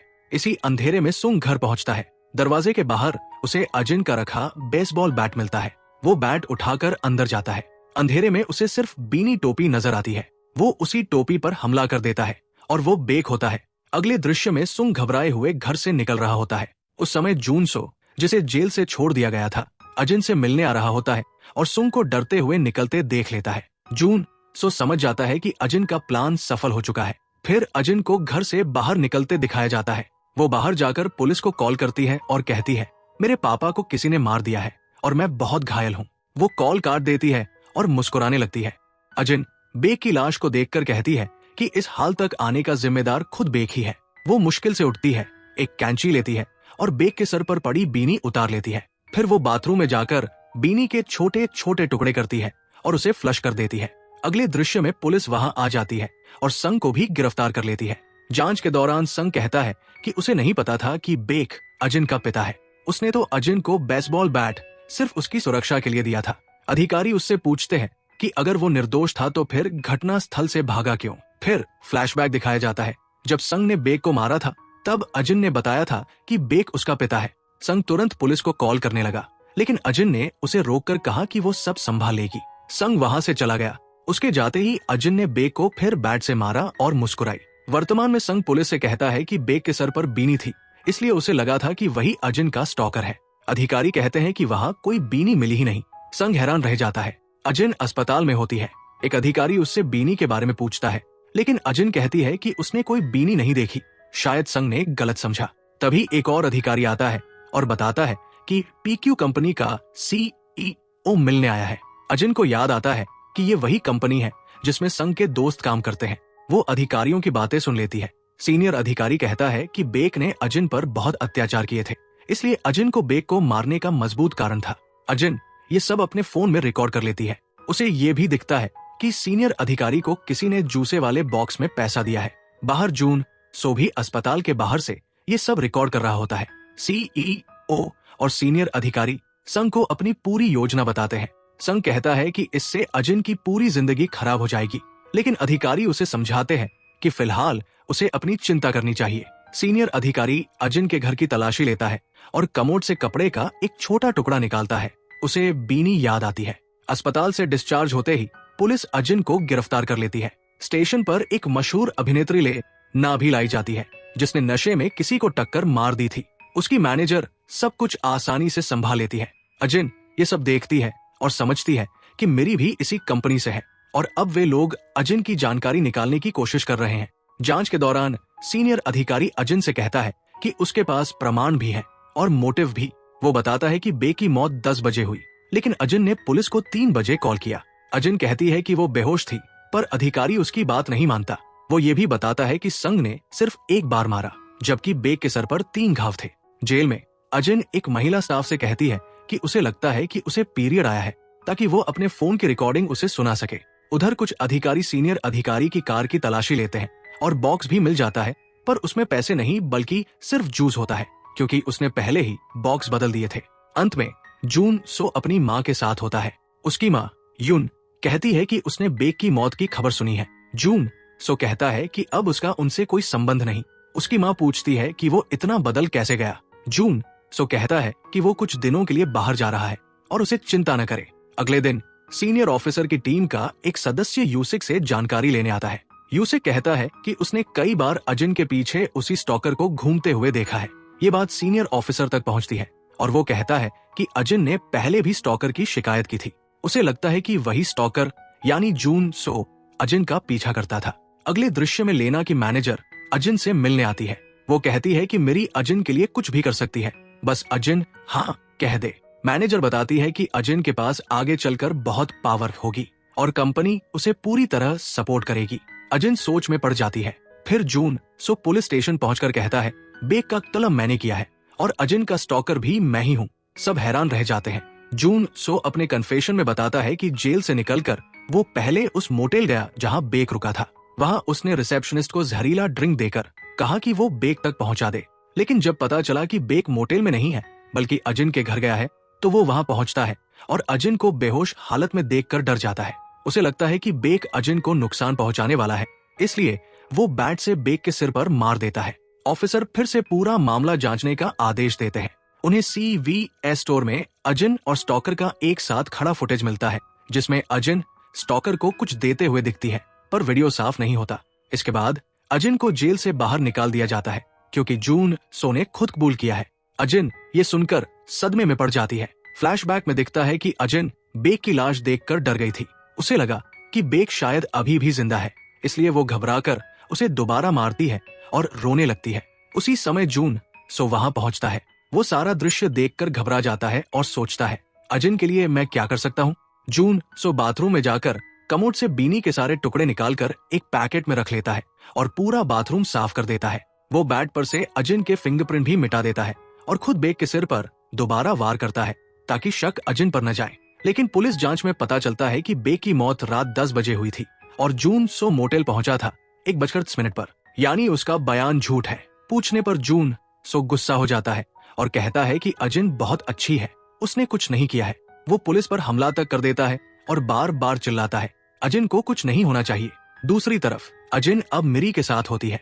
मिरी कहती है कि अब उसकी सारी समस्याएं खत्म हो गई है। उसी समय सीनियर ऑफिसर के घर से रिश्वत वाले बॉक्स मिल जाते हैं और कोई पुख्ता सबूत न होने के कारण जून सो को भी जेल से रिहा कर दिया जाता है। अजिन पूछती है कि बदले में मिरी को क्या चाहिए। मिरी कहती है कि वो अजिन को स्टार बना देगी, लेकिन जब अजिन मशहूर होगी उसका पुराना अतीत फिर बाहर आएगा, इसलिए उसे जून सो से दूर रहना होगा, क्योंकि जून सो उसकी जिंदगी में रहेगा तो उसका अतीत कभी खत्म नहीं होगा। अजिन जून सो से मिलने जाती है। जून सो माफी मांगता है, पर अजिन कहती है कि अब वो उसके साथ नहीं रह सकती। जून सो कहता है कि वो उससे बहुत प्यार करता है, लेकिन अजिन अब उस पर भरोसा नहीं करती। वो कहती है कि अगर ऐसा ही है तो अब वे कभी नहीं मिलेंगे। जून सो कहता है कि चाहे अजिन कितनी भी पावरफुल बन जाए, एक दिन उसकी असलियत सबके सामने आएगी। अजिन वहाँ से चली जाती है। आखिर में अजिन नए अपार्टमेंट में शिफ्ट हो जाती है और कुछ समय बाद एक बड़ी स्टार बन जाती है। उसका शो टीवी पर चलता है। संग जेल में बैठकर शो देखता है और हैरान रह जाता है। उसके बाद एक बड़ा अवार्ड शो होता है। रेड कारपेट पर बहुत सारे पत्रकार और कैमरे खड़े हैं। तभी वहाँ कोरिया के मशहूर अभिनेता इगांग आता है और उसके साथ अजन भी होती है। इगांग अपने प्रशंसकों से मिलने के लिए आगे बढ़ जाता है और अजन अकेली चलने लगती है। चलते समय उसकी हील में ड्रेस फंस जाती है और वह रुक जाती है। ये देखकर इगांग वापस आता है और उसकी मदद करता है। सभी फोटोग्राफर उनकी तस्वीरें खींचने लगते हैं। उनका लाइव इंटरव्यू चल रहा होता है, जिसे जुनसियो भी टेलीविजन पर देख रहा होता है। इसके बाद हम लेना को देखते हैं, जो अपने घर में घुसते ही लाइट ऑन करती है। तभी कमरे से इगांग बाहर आता है। वो कहता है कि उनका ब्रेकअप हो चुका है। फिर लेना बार बार उसके घर क्यों आती है। लेना कहती है कि वो दोबारा रिश्ता जोड़ना चाहती है, लेकिन इगांग मना कर देता है। लेना अजन के बारे में बुरा बोलती है, पर इगांग उसकी बात पर ध्यान नहीं देता। फिर लेना अचानक उसे गले लगाकर रोने लगती है, लेकिन इगांग साफ साफ परेशान है। अगले दृश्य में अजन और लेना एक शूट कर रहे होते हैं। लेना जानबूझकर अजन को परेशान करती है और 30-40 रीटेक कराती है। निर्देशक अजन से कहता है कि वो लेना से माफी मांग ले, वरना पूरा दिन ऐसे ही गुजर जाएगा, लेकिन अजन कहती है कि उसने कोई गलती नहीं की। इधर इगांग मारी से मिलता है और कहता है कि उसने उसकी बात मानकर अजन के साथ शो किया है। अब मारी को भी उसकी मदद करनी होगी और लेना को उसकी जिंदगी से दूर करना होगा। मारी हाँ कह देती है। तभी उसे शूट से कॉल आता है और लेना की हरकतों के बारे में बताया जाता है। मारी सेट पहुंचकर लेना को उसके पुराने शराब पीकर किए गए एक्सीडेंट की याद दिलाती है, जिसमें मारी ने किसी और को जेल भेजकर उसे बचाया था। ये सुनकर लेना डर जाती है। अजन ये सब देखकर सोच में पड़ जाती है कि मारी के पास सभी लोगों के पुराने राज है, तो क्या उसके भी राज मारी के पास होंगे? अगले दिन मेकअप रूम में लेना फिर अजन को ताना मारती है, पर इस बार अजन जवाब देती है कि हर किसी का एक पिछला समय होता है। ये सुनकर लेना चुप हो जाती है। फिर एक डिलीवरी बॉय होटल में आता है। जब लिफ्ट खुलती है तो उसमें अजन होती है। अजन कार में बैठकर चली जाती है। उसके जाते ही वो लड़का हेलमेट उतारता है और पता चलता है कि वो जियाहो है। जियाहो मुस्कुराकर कहता है कि उसने अजन को बहुत याद किया। अजन अपने प्रबंधक यांग से बात करते हुए इमारत पर लगा एक बड़ा बैनर देखती है, जिस पर जुनसियो की तस्वीर होती है। जुनसियो अब एक मशहूर लेखक बन चुका है और उसने अपनी किताब के लिए नया नाम भी रख लिया है। वो अपनी नई किताब के लॉन्च में व्यस्त है। उधर जुनसियो की माँ यून दादाजी से पैसे मांगने आती है, क्योंकि उसका सारा पैसा व्यवसाय में डूब चुका है। दादाजी उसे निकाल देते हैं और जुनसियो से कहते हैं कि वो इन बातों की चिंता न करे। बाद में हम जियाहो को अपनी आंट से मिलते देखते हैं। वो आंट को धन्यवाद कहने आता है, क्योंकि उन्होंने उसके छोटे भाई का ख्याल रखा था। जियाहो बाहर निकलता है और दूर से अपने भाई को स्कूल से लौटते हुए देखता है, पर सामने आने की हिम्मत नहीं कर पाता। वो रोते हुए चुपचाप वहाँ से चला जाता है। इसके बाद जुनसियो का फैन मीट होता है। वो अपने प्रशंसकों से मिल रहा होता है। तभी वहाँ यून भी आ जाती है। फैन मीट खत्म होने के बाद जुनसियो एक शूटिंग सेट पर जाता है, जहाँ अजन और इगांग साथ में शूट कर रहे होते हैं। यून जब अजन और जुनसियो को नजदीक देखती है तो उसे बुरा लगता है और वो जुनसियो को वहाँ से खींच कर ले जाने लगती है। अजन उन्हें देख लेती है और दूर से ये सब लेना भी देख रही होती है। वो तुरंत यून के पीछे चल देती है। यून जुनसियो से पूछती है कि वो अजन से मिलने क्यों आया है। जुनसियो कहता है कि वो सिर्फ अपने काम के लिए आया है और पूछता है कि यून यहाँ क्यों आई है।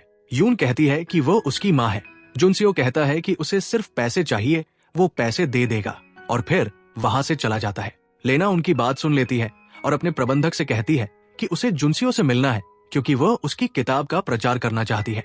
इधर यून मारी के ऑफिस पहुंचती है और कहती है कि वो अजन की सौतेली माँ है और अजन ने उसके पति की हत्या की थी। वो अब अजन को टीवी पर देखकर सह नहीं पाती।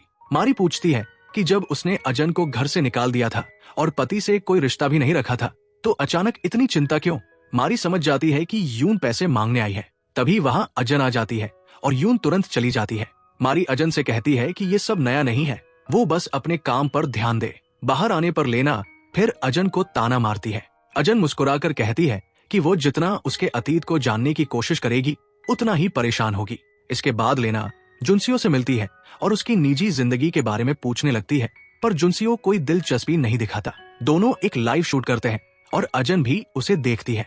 अजन समझ जाती है कि जुनसियो की नई किताब उसी के ऊपर लिखी गई है। शूट के बाद लेना जुनसियो से कहती है कि वो उसे छोड़ दे। जुनसियो मना करता है, पर लेना किसी तरह उसे मना लेती है। उधर अजन यांग से ऑफिस चलने को कहती है, क्योंकि बिजली का काम चल रहा है। यांग उसे ऑफिस पर छोड़ देती है। इसी दौरान लेना को यांग से मैसेज आता है कि अजन ऑफिस में है। लेना तुरंत जुनसियो को वहां ले जाती है। अजन सीढ़ियों से ऊपर जाती है, जबकि लेना लिफ्ट से, ताकि वो जल्दी पहुंच सके। ऑफिस के अंदर लेना अजन को धमकाती है कि उसके पास अजन का पूरा अतीत है। दोनों पार्किंग में आ जाते हैं। लेना उसे थप्पड़ मारती है और घुटनों पर बैठने को कहती है। अजन उसे घूरती रहती है। तभी जुनसियो वहां आ जाता है और लेना उसके साथ चली जाती है। बाद में लेना जुनसियो से कहती है कि उसने अजन को हरा दिया है। जुनसियो मुस्कुराता है। वो उसे क्रिसमस पार्टी के लिए भी बुलाती है और जुनसियो मान जाता है। पार्टी में इगांग बीमार हो जाता है। अजन उसे पानी देती है और चुपचाप चली जाती है। बाहर वो लेना और जुनसियो को साथ देखती है। तभी स्क्रीन पर अजन और लेना का झगड़े वाला वीडियो चल जाता है। सब हैरान रह जाते हैं, लेकिन मारी इसे स्क्रिप्टेड बताकर संभाल लेती है। बाद में अजन लेना को बताती है कि उसे पहले ही सब पता था और उसने यांग और लेना की बात का पूरा सबूत रिकॉर्ड कर लिया था। लेना स्तब्ध रह जाती है। बाहर निकलते ही एक वेटर उसके पास आता है, जो असल में सीनियर ऑफिसर होता है। वो अजन को धमक देता है कि वो उसका अतीत सबके सामने लाएगा। अजन डर जाती है। लेना ये सब सुन लेती है और अधिकारी की तस्वीर लेकर किसी को भेज देती है। ये बात जुनसियो भी सुन लेता है। जुनसियो घर लौटता है और देखता है कि अजन उसका इंतजार कर रही है। अजन उसे गले लगा लेती है। जुनसियो का गुस्सा शांत हो जाता है। अजन कहती है कि वो अब सब अकेले नहीं संभाल पा रही और उसे जुनसियो की मदद चाहिए ताकि वो इगांग से प्यार कर सके। ये सुनकर जुनसियो हैरान रह जाता है। जुनसियो अपने घर के बाहर आता है और अजन से जुड़ी बात को सोचते हुए कही जाने लगता है। उसी समय उसके पीछे से यून जुनसियो के घर आती है और बेल दबाती है। अजन यून को कैमरे में देख लेती है और दरवाजा खोल देती है। यून अजन को देखते ही उस पर गुस्सा निकालने लगती है और कहती है कि अजन ने अपने माता पिता का मर्डर किया है, इसलिए वो कभी स्टार नहीं बन सकती। अजन यून की बात सुनकर उसे पलटकर जवाब देती है और उसे प्रोवोक भी करती है। ये सुनकर यून उसे मारने लगती है। तभी वहां जुनसियो आ जाता है। अजन चिल्लाकर कहती है कि वो अभी भी इस बुरी स्थिति में फंसी हुई है, उसकी लाइफ बदली ही नहीं। ये बोलकर वो वहां से जाने लगती है। जुनसियो उसके पीछे जाता है और कहता है कि वो उसे ड्रॉप कर देगा। अजन मान जाती है और उसकी कार में बैठ जाती है। अगले सीन में इंगांग और अजन एक लव शूट करते हैं। शूट के बाद अजन इंगांग को उसकी एक्टिंग में मदद के लिए धन्यवाद देती है। इंगांग उसे शूट के बाद मिलने के लिए बुलाता है। दोनों कैफे में मिलते हैं। इंगांग बताता है कि वो एक बैंड में था जो अब डिसबैंड हो चुका है। उसका दोस्त जहयोक बहुत फेमस था। एक अवार्ड शो के दौरान जहयोक ने केक खा लिया था, जबकि उसे नट से एलर्जी थी। इंगांग को ये पता था, फिर भी उसने किसी को कुछ नहीं बताया। जहयोक को अस्पताल ले जाने के बाद इंगांग को उसी इवेंट की होस्टिंग का मौका मिल गया और उसकी लाइफ बदल गई। लेकिन जहयोक की जिंदगी बर्बाद हो गई। अब रोज जहयोक उसे ऑल द बेस्ट मैसेज भेजता है। इंगांग को गुस्सा आता है क्योंकि उसे नहीं पता कि जहयोक सच में जानता भी है या नहीं। अजन पूछती है कि वह ये सब उसे क्यों बता रहा है। इंगांग कहता है कि उसे वो वीडियो पसंद आया था जो अजन ने बनाया और सबको दिखाया। वो नहीं चाहता कि अजन अपनी लाइफ में कभी ऐसा कुछ करे जिसे वो बाद में पछताए। ये बोलकर वो चला जाता है। उसी समय अजन को सीनियर ऑफिसर पाक का कॉल आता है। वो कहता है कि उसके पास बहुत से सबूत है और अजन को उससे मिलना होगा। अजन मान जाती है। उधर इंगांग अपने पुराने बैंड मेंबर से मिलता है। वे उसे जहयोक से मिलने को कहते हैं, लेकिन इंगांग मना कर देता है। अजन एक बार में पहुंचती है। पाक उसे एक कमरे में बुलाता है। जिस कमरे की ओर अजन जा रही होती है, उसके पास वाले कमरे से इंगांग बाहर आता है और उसे देख लेता है। अजन जिस कमरे में जाती है वहाँ ड्रग एडिक्ट्स होते हैं, जिनमें उसका स्कूल का एक लड़का भी शामिल होता है, जिसकी लाइफ अजन ने पहले खराब कर दी थी। पाक कॉल पर कहता है, यही तुम्हारा भविष्य है। ये सुनकर अजन गुस्से में बाहर आ जाती है। इंगांग उसे रोकता है। दोनों इंगांग की कार में बैठते हैं। अजन बताती है कि उसे यहाँ मिलने बुलाया गया था। इंगांग कहता है कि वो कोई बच्ची नहीं जो कोई भी बुलाए और वो चली आए। उसे खुद को ऐसी स्थिति में नहीं डालना चाहिए। वो अजन को कार से उतरने को कहता है। अजन उतर जाती है और इंगांग चला जाता है। अगले सीन में जियाहो अपने पुराने बॉस से मिलता है। बॉस उससे अजन के बारे में पूछता है। जियाहो कहता है कि अजन अब एक नई लाइफ जी रही है, लेकिन वो जल्द ही उससे मिलने जाएगा। बॉस जियाहो को पाक की फाइल देता है। ये फाइल लेना ने मंगवाई थी। जियाहो एक रेस्टोरेंट में जाता है जहाँ पाक खाना खा रहा होता है।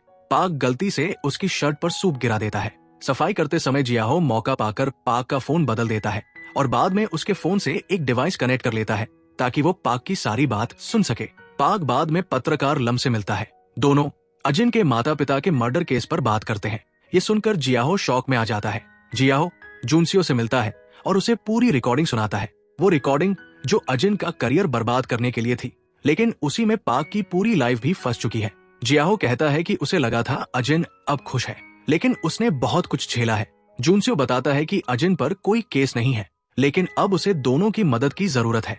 जियाहो कहता है कि वो अजन के लिए कुछ भी करेगा। अगले सीन में अजन जुनसियो से मिलने आती है। जुनसियो कहता है कि उसके लिए एक सरप्राइज आने वाला है और मदद भी करेगा। तभी वहाँ जियाहो आता है। अजन उसे देखकर मुस्कुराती है और वो उसे गले लगा लेता है। तीनों साथ बैठकर बात करते हैं। जियाहो अजन को खूब हंसाता है। जुनसियो पहली बार देखता है कि अजन उसके साथ कभी इतनी खुश नहीं रही थी। जियाहो और जुनसियो मिलकर अजन के लिए इंगांग से जुड़ी सारी जानकारी निकाल लेते हैं, जिसमें उसकी ग्रैंडमा और उसके छोटे भाई की डिटेल होती है। इंगांग अपनी माँ की डेथ एनिवर्सरी के लिए अपनी ग्रैंडमा के घर जाने वाला होता है। उसी समय जियाहो इंगांग की ग्रैंडमा की डायरी चुराकर अजन को दे देता है। अजन को पता चलता है कि इंगांग की ग्रैंडमा एक टेम्पल जा रही है। वो भी वहीं पहुंच जाती है और मंदिर में मौजूद महिलाएं अजन को देखकर बात करती है कि वो एक मूवी एक्ट्रेस होते हुए भी कितनी डाउन टू अर्थ है। इंगांग की ग्रैंडमा भी ये सब सुनती है। अगले सीन में अजन ह्युयांग के लिए इंगांग की ग्रैंडमा वाली बिल्डिंग में एक फ्लैट ले देती है क्योंकि उसे तुरंत जरूरत थी। फिर वो ह्युयांग के लिए बहुत सारा सामान ऑर्डर कर देती है और कहती है कि गलती से ज्यादा ऑर्डर हो गया, इसलिए वो ये सब पड़ोसियों में बांट देगी। इसके बाद अजिन इंगांग की ग्रैंडमा के घर जाती है। ग्रैंडमा उसे देखकर हैरान हो जाती है और कहती है कि उन्होंने उसे मंदिर में भी देखा था। वे अजिन को डिनर के लिए इनवाइट करती है और बताती है कि आज उनकी बेटी की डेथ एनिवर्सरी है। ये सुनते ही अजिन रोने लगती है। तभी इंगांग वहां पहुंच जाता है। वो अजिन का हाथ पकड़कर उसे घर से बाहर ले जाता है। ग्रैंडमा रोकती है पर वो नहीं सुनता। अजिन कहती है कि इंगांग उसे गलत समझ रहा है, पर इंगांग का मानना है कि वो ये सब जानबूझकर कर रही है। अजिन समझाती है कि ग्रैंडमा ने उसे खुद डिनर के लिए बुलाया था, पर इंगांग नहीं मानता। अजिन कहती है कि उसे लगा था इंगांग अच्छा इंसान है, लेकिन असल में वो बहुत सेल्फिश और कायर है। लोग कहते हैं कि वो जल्दी मर जाएगा क्योंकि वो अकेला रहता है और कभी खुश नहीं होता। ये कहकर अजिन वहां से चली जाती है। इंगांग अपने भाई के साथ सारी रस्में पूरी करता है। फिर वो ग्रैंडमा से कहता है कि दुनिया में सब लोग बुरे नहीं होते और उन्हें लोगों से दूर रहने की जरूरत नहीं। वो भी शायद अकेले ही नहीं मरेगा। ये कहकर इंगांग अपनी कार में बैठकर रोने लगता है। उधर अजिन फोन पर ये सब देखती है और जुन सियो से कहती है कि उसने इंगांग से बहुत कुछ कह दिया है, शायद उसे चोट पहुंची होगी, लेकिन इंगांग जल्द ही उसे कॉल जरूर करेगा। अजिन ये भी कहती है कि वो सिर्फ 1 साल के लिए ही इंगांग को डेट करेगी। अगली सुबह इंगांग मीटिंग के लिए पहुंचता है, जहां अजिन ने पहले से ही प्लान करके जिह्योक को भी भेज दिया था। जिह्योक इंगांग को सच बताता है कि उसने उस दिन जानबूझकर केक खाया था क्योंकि उसे आइडल की लाइफ अच्छी नहीं लग रही थी और वो इंगांग को इसलिए मैसेज करता था ताकि इंगांग को गिल्टी महसूस हो। ये सुनकर इंगांग उसे घूंसा मार देता है। जिह्योक कहता है कि अजिन उसके पास आई थी, वो बहुत अच्छी लड़की है, उसी ने उसे सच बोलने की हिम्मत दी। गुस्से में इंगांग मिरी के पास जाता है और कहता है कि अब वो अजिन के साथ कोई प्रोजेक्ट नहीं करेगा और वो और लीना अपने ब्रेकअप की खबर तुरंत पब्लिक कर दे। मिरी मान जाती है। अगले दिन लीना और इंगांग की ब्रेकअप न्यूज हर जगह चल रही होती है। लीना गुस्से में पत्रकार लिम को फोन करके ये सब रोकने के लिए कहती है, पर लिम कहता है कि ये उसके बस में नहीं। लीना नहीं मानती। उधर अजिन ये खबर देखकर मुस्कुरा देती है। फिर पार्क कुछ जानकारी लेकर जा रहा होता है, तभी जियाहो उसका पीछा करता है और मौका मिलते ही उसे किडनैप कर लेता है। जियाहो और जुन सियो पार्क को चेतावनी देते हैं कि वो अजिन से दूर रहे। पार्क नहीं मानता। तब जुन सियो उसे उसकी बेटी की फाइल दिखाता है जो ड्रग एडिक्ट होती है। ये देखकर पार्क डर जाता है। लिम उसका इंतजार कर रहा होता है, पर उसे पार्क का मैसेज आता है कि उसके पास कोई जानकारी नहीं है, जिससे लिम हैरान रह जाता है। लिम लीना से मिलता है। लीना उस पर गुस्सा करती है कि पार्क ने कुछ नहीं बताया। लिम कहता है कि सारी खबरें झूठ थी। लीना उससे कहती है कि वो दोनों कजिन हैं और अब लिम उसके लिए पॉजिटिव न्यूज बनाए। लिम मान जाता है। जियाहो जुन सियो से कहता है कि अजिन अब इंगांग को डेट करेगी और जुन सियो को इससे कोई दिक्कत नहीं।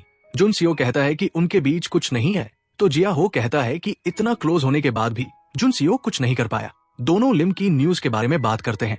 इधर अजिन इंगांग की ग्रैंडमा से मिलने जाती है। ग्रैंडमा माफी मांगती है, पर अजिन कहती है कि सब गलतफहमी थी और अब सब ठीक है। उधर जुन सियो और इंगांग दोनों ही अपनी मूवी का सीन देखते हुए अजिन के बारे में सोचते रहते हैं। इंगांग अजिन को डिनर के लिए इनवाइट करता है और अजिन हंसकर हाँ कह देती है। जियाहो अजिन से मिलने आता है और कहता है कि वो अपने भाई के ग्रेजुएशन डे पर गया था, पर उससे मिलने की हिम्मत नहीं हुई। अजिन कहती है कि अगर उसके पास जियाहो जैसा भाई होता तो वो उसे कभी दूर नहीं करती। फिर वो जियाहो को काम पर लौटने के लिए कहती है। इंगांग ट्रैफिक में फंसा होता है। तभी जियाहो अजिन के कहने पर अपनी बाइक लेकर इंगांग की कार के सामने आ जाता है और एक्सीडेंट हो जाता है ताकि इंगांग लेट हो जाए, जैसा कि अजिन ने प्लान किया था। उधर जुन सियो लीना से मिलता है। लीना उससे उसके और अजिन के रिश्ते के बारे में पूछती है। जुन सियो कहता है कि अजिन उसकी स्टेप सिस्टर है, लेकिन लीना कहती है कि वे दोनों भाई बहन जैसे बिल्कुल नहीं लगते। जुन सियो बहुत नशे में होता है और कुछ लड़के अजिन के पोस्टर पर उसकी बॉडी को लेकर गलत बातें कहते हैं। ये सुनकर जुन सियो उनसे लड़ पड़ता है और वे उसे बुरी तरह मारते हैं। लीना वहां पहुंचकर उन्हें भगा देती है। जुन सियो वही बेहोश हो जाता है और लीना उसे जगाने की कोशिश करती है। अजिन इंगांग का इंतजार कर रही होती है। रेस्टोरेंट बंद होने वाला होता है जब इंगांग दौड़ता हुआ पहुंचता है। वो पूछता है कि वो घर क्यों नहीं गई। अजिन कहती है कि वो उसका इंतजार कर रही थी, उसे ठंड लग रही होगी। ये सोचकर वो अपना स्कार्फ इंगांग को पहना देती है। इंगांग अजिन को किस कर लेता है। अजिन और इंगांग एक दूसरे को किस कर रहे होते हैं और उसी समय लिम उन्हें देख लेता है और उनकी फोटो क्लिक कर लेता है। दूसरी तरफ जियाहो भी उनकी फोटो खींच रहा था। तस्वीर देखकर जियाहो रोने लगता है और कहता है कि उसे बहुत हर्ट हो रहा है। उधर जुनसियो लाना को उसकी कार तक छोड़ने आता है। लाना कहती है कि जुनसियो ने अजिन के लिए फाइट की, जबकि वो होश में भी नहीं था। जुनसियो जवाब देता है कि उसने किसी के लिए फाइट नहीं की, बस उन लोगों की बातें उसे अच्छी नहीं लगी। लाना कहती है कि जुनसियो बिल्कुल उसके टाइप का है।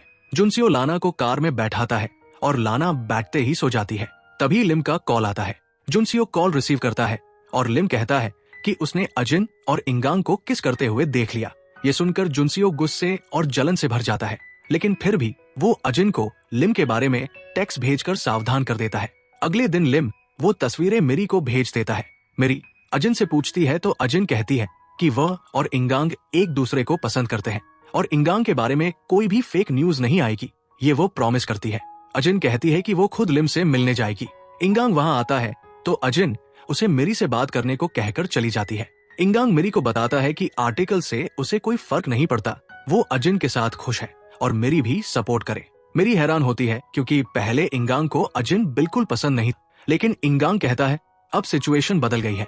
अजिन लिम से मिलती है और कहती है कि वो लिम को एक ऐसी न्यूज देगी जिससे उसका आर्टिकल वायरल हो जाएगा, लेकिन वो उसे पॉजिटिव तरीके से अजिन के सपोर्ट में पोस्ट करेगा, वरना अजिन को पता है कि लिम और लाना कजिन है।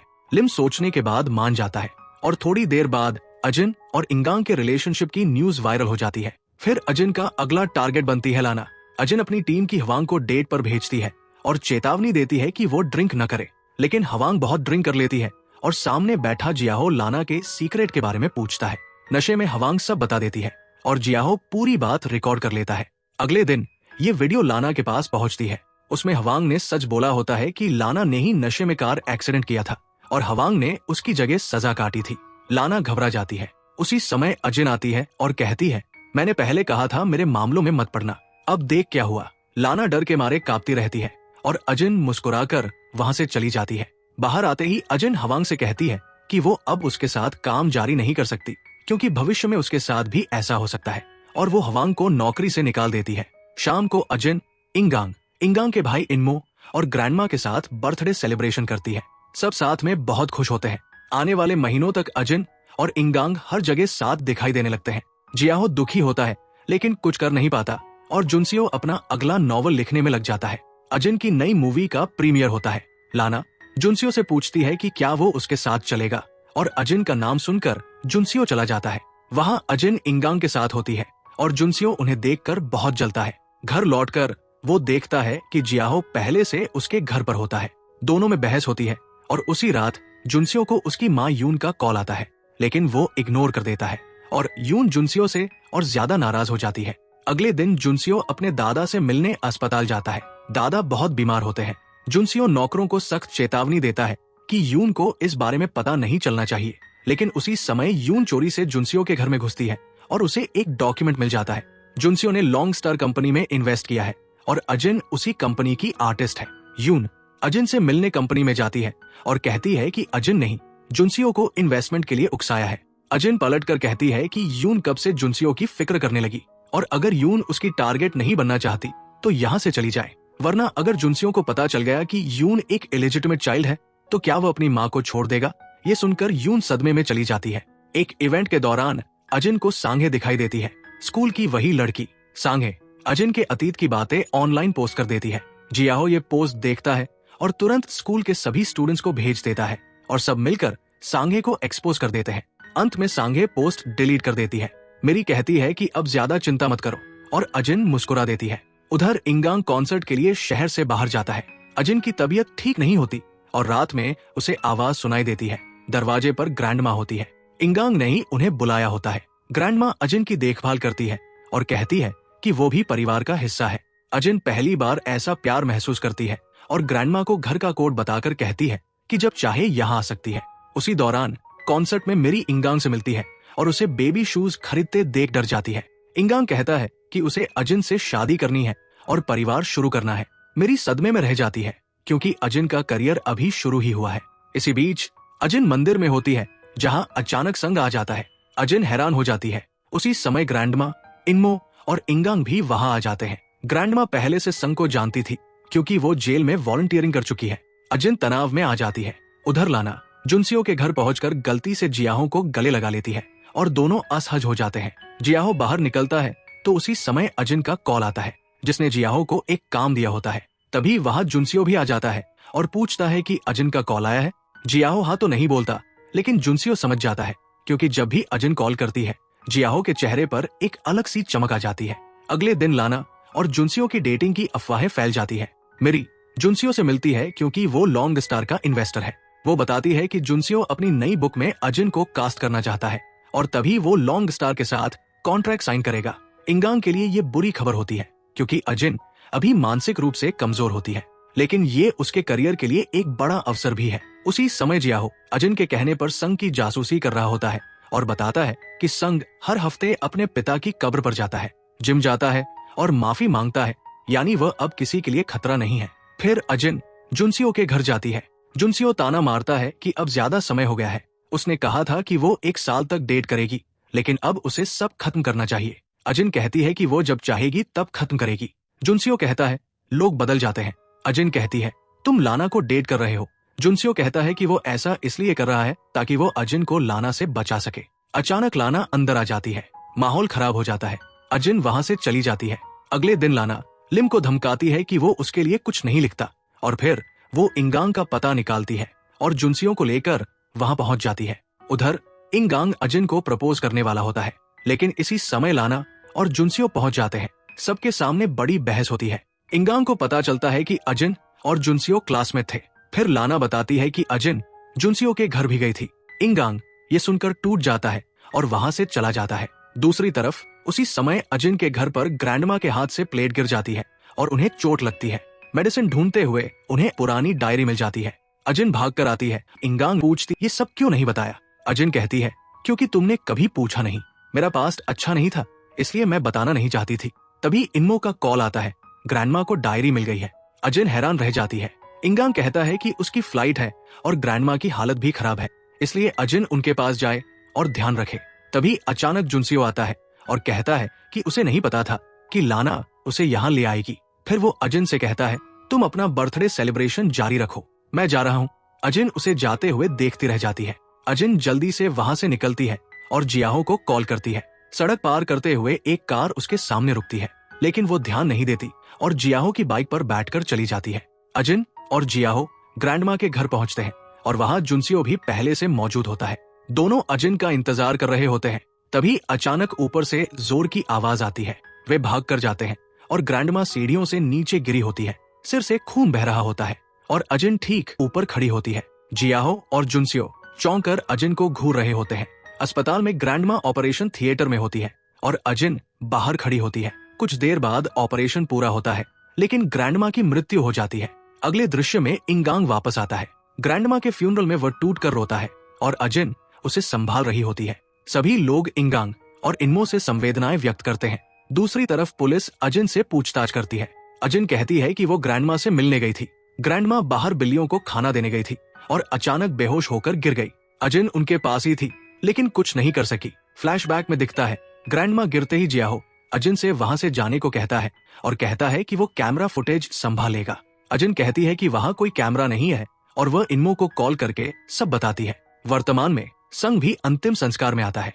इन्मो उसे देखकर उसके केस की जानकारी याद करता है, जहां संग के ऊपर एक लड़की के पिता की हत्या का आरोप था। इन्मो संग से सच पूछता है। संग कहता है कि इस सब में अजिन का कोई संबंध नहीं है। अजीन ये सब सुन लेती है और संग से बोलती है उसने बदला लेने का मौका क्यों जाने दिया। संग कहता है कि वो अब बदला नहीं लेना चाहता। उसके मन में अजिन के लिए बुरा लगने लगा है और संग वहां से चला जाता है। लिम को उसके सीनियर आदेश देता है कि अजिन के खिलाफ बनी पोस्ट की जानकारी निकालो।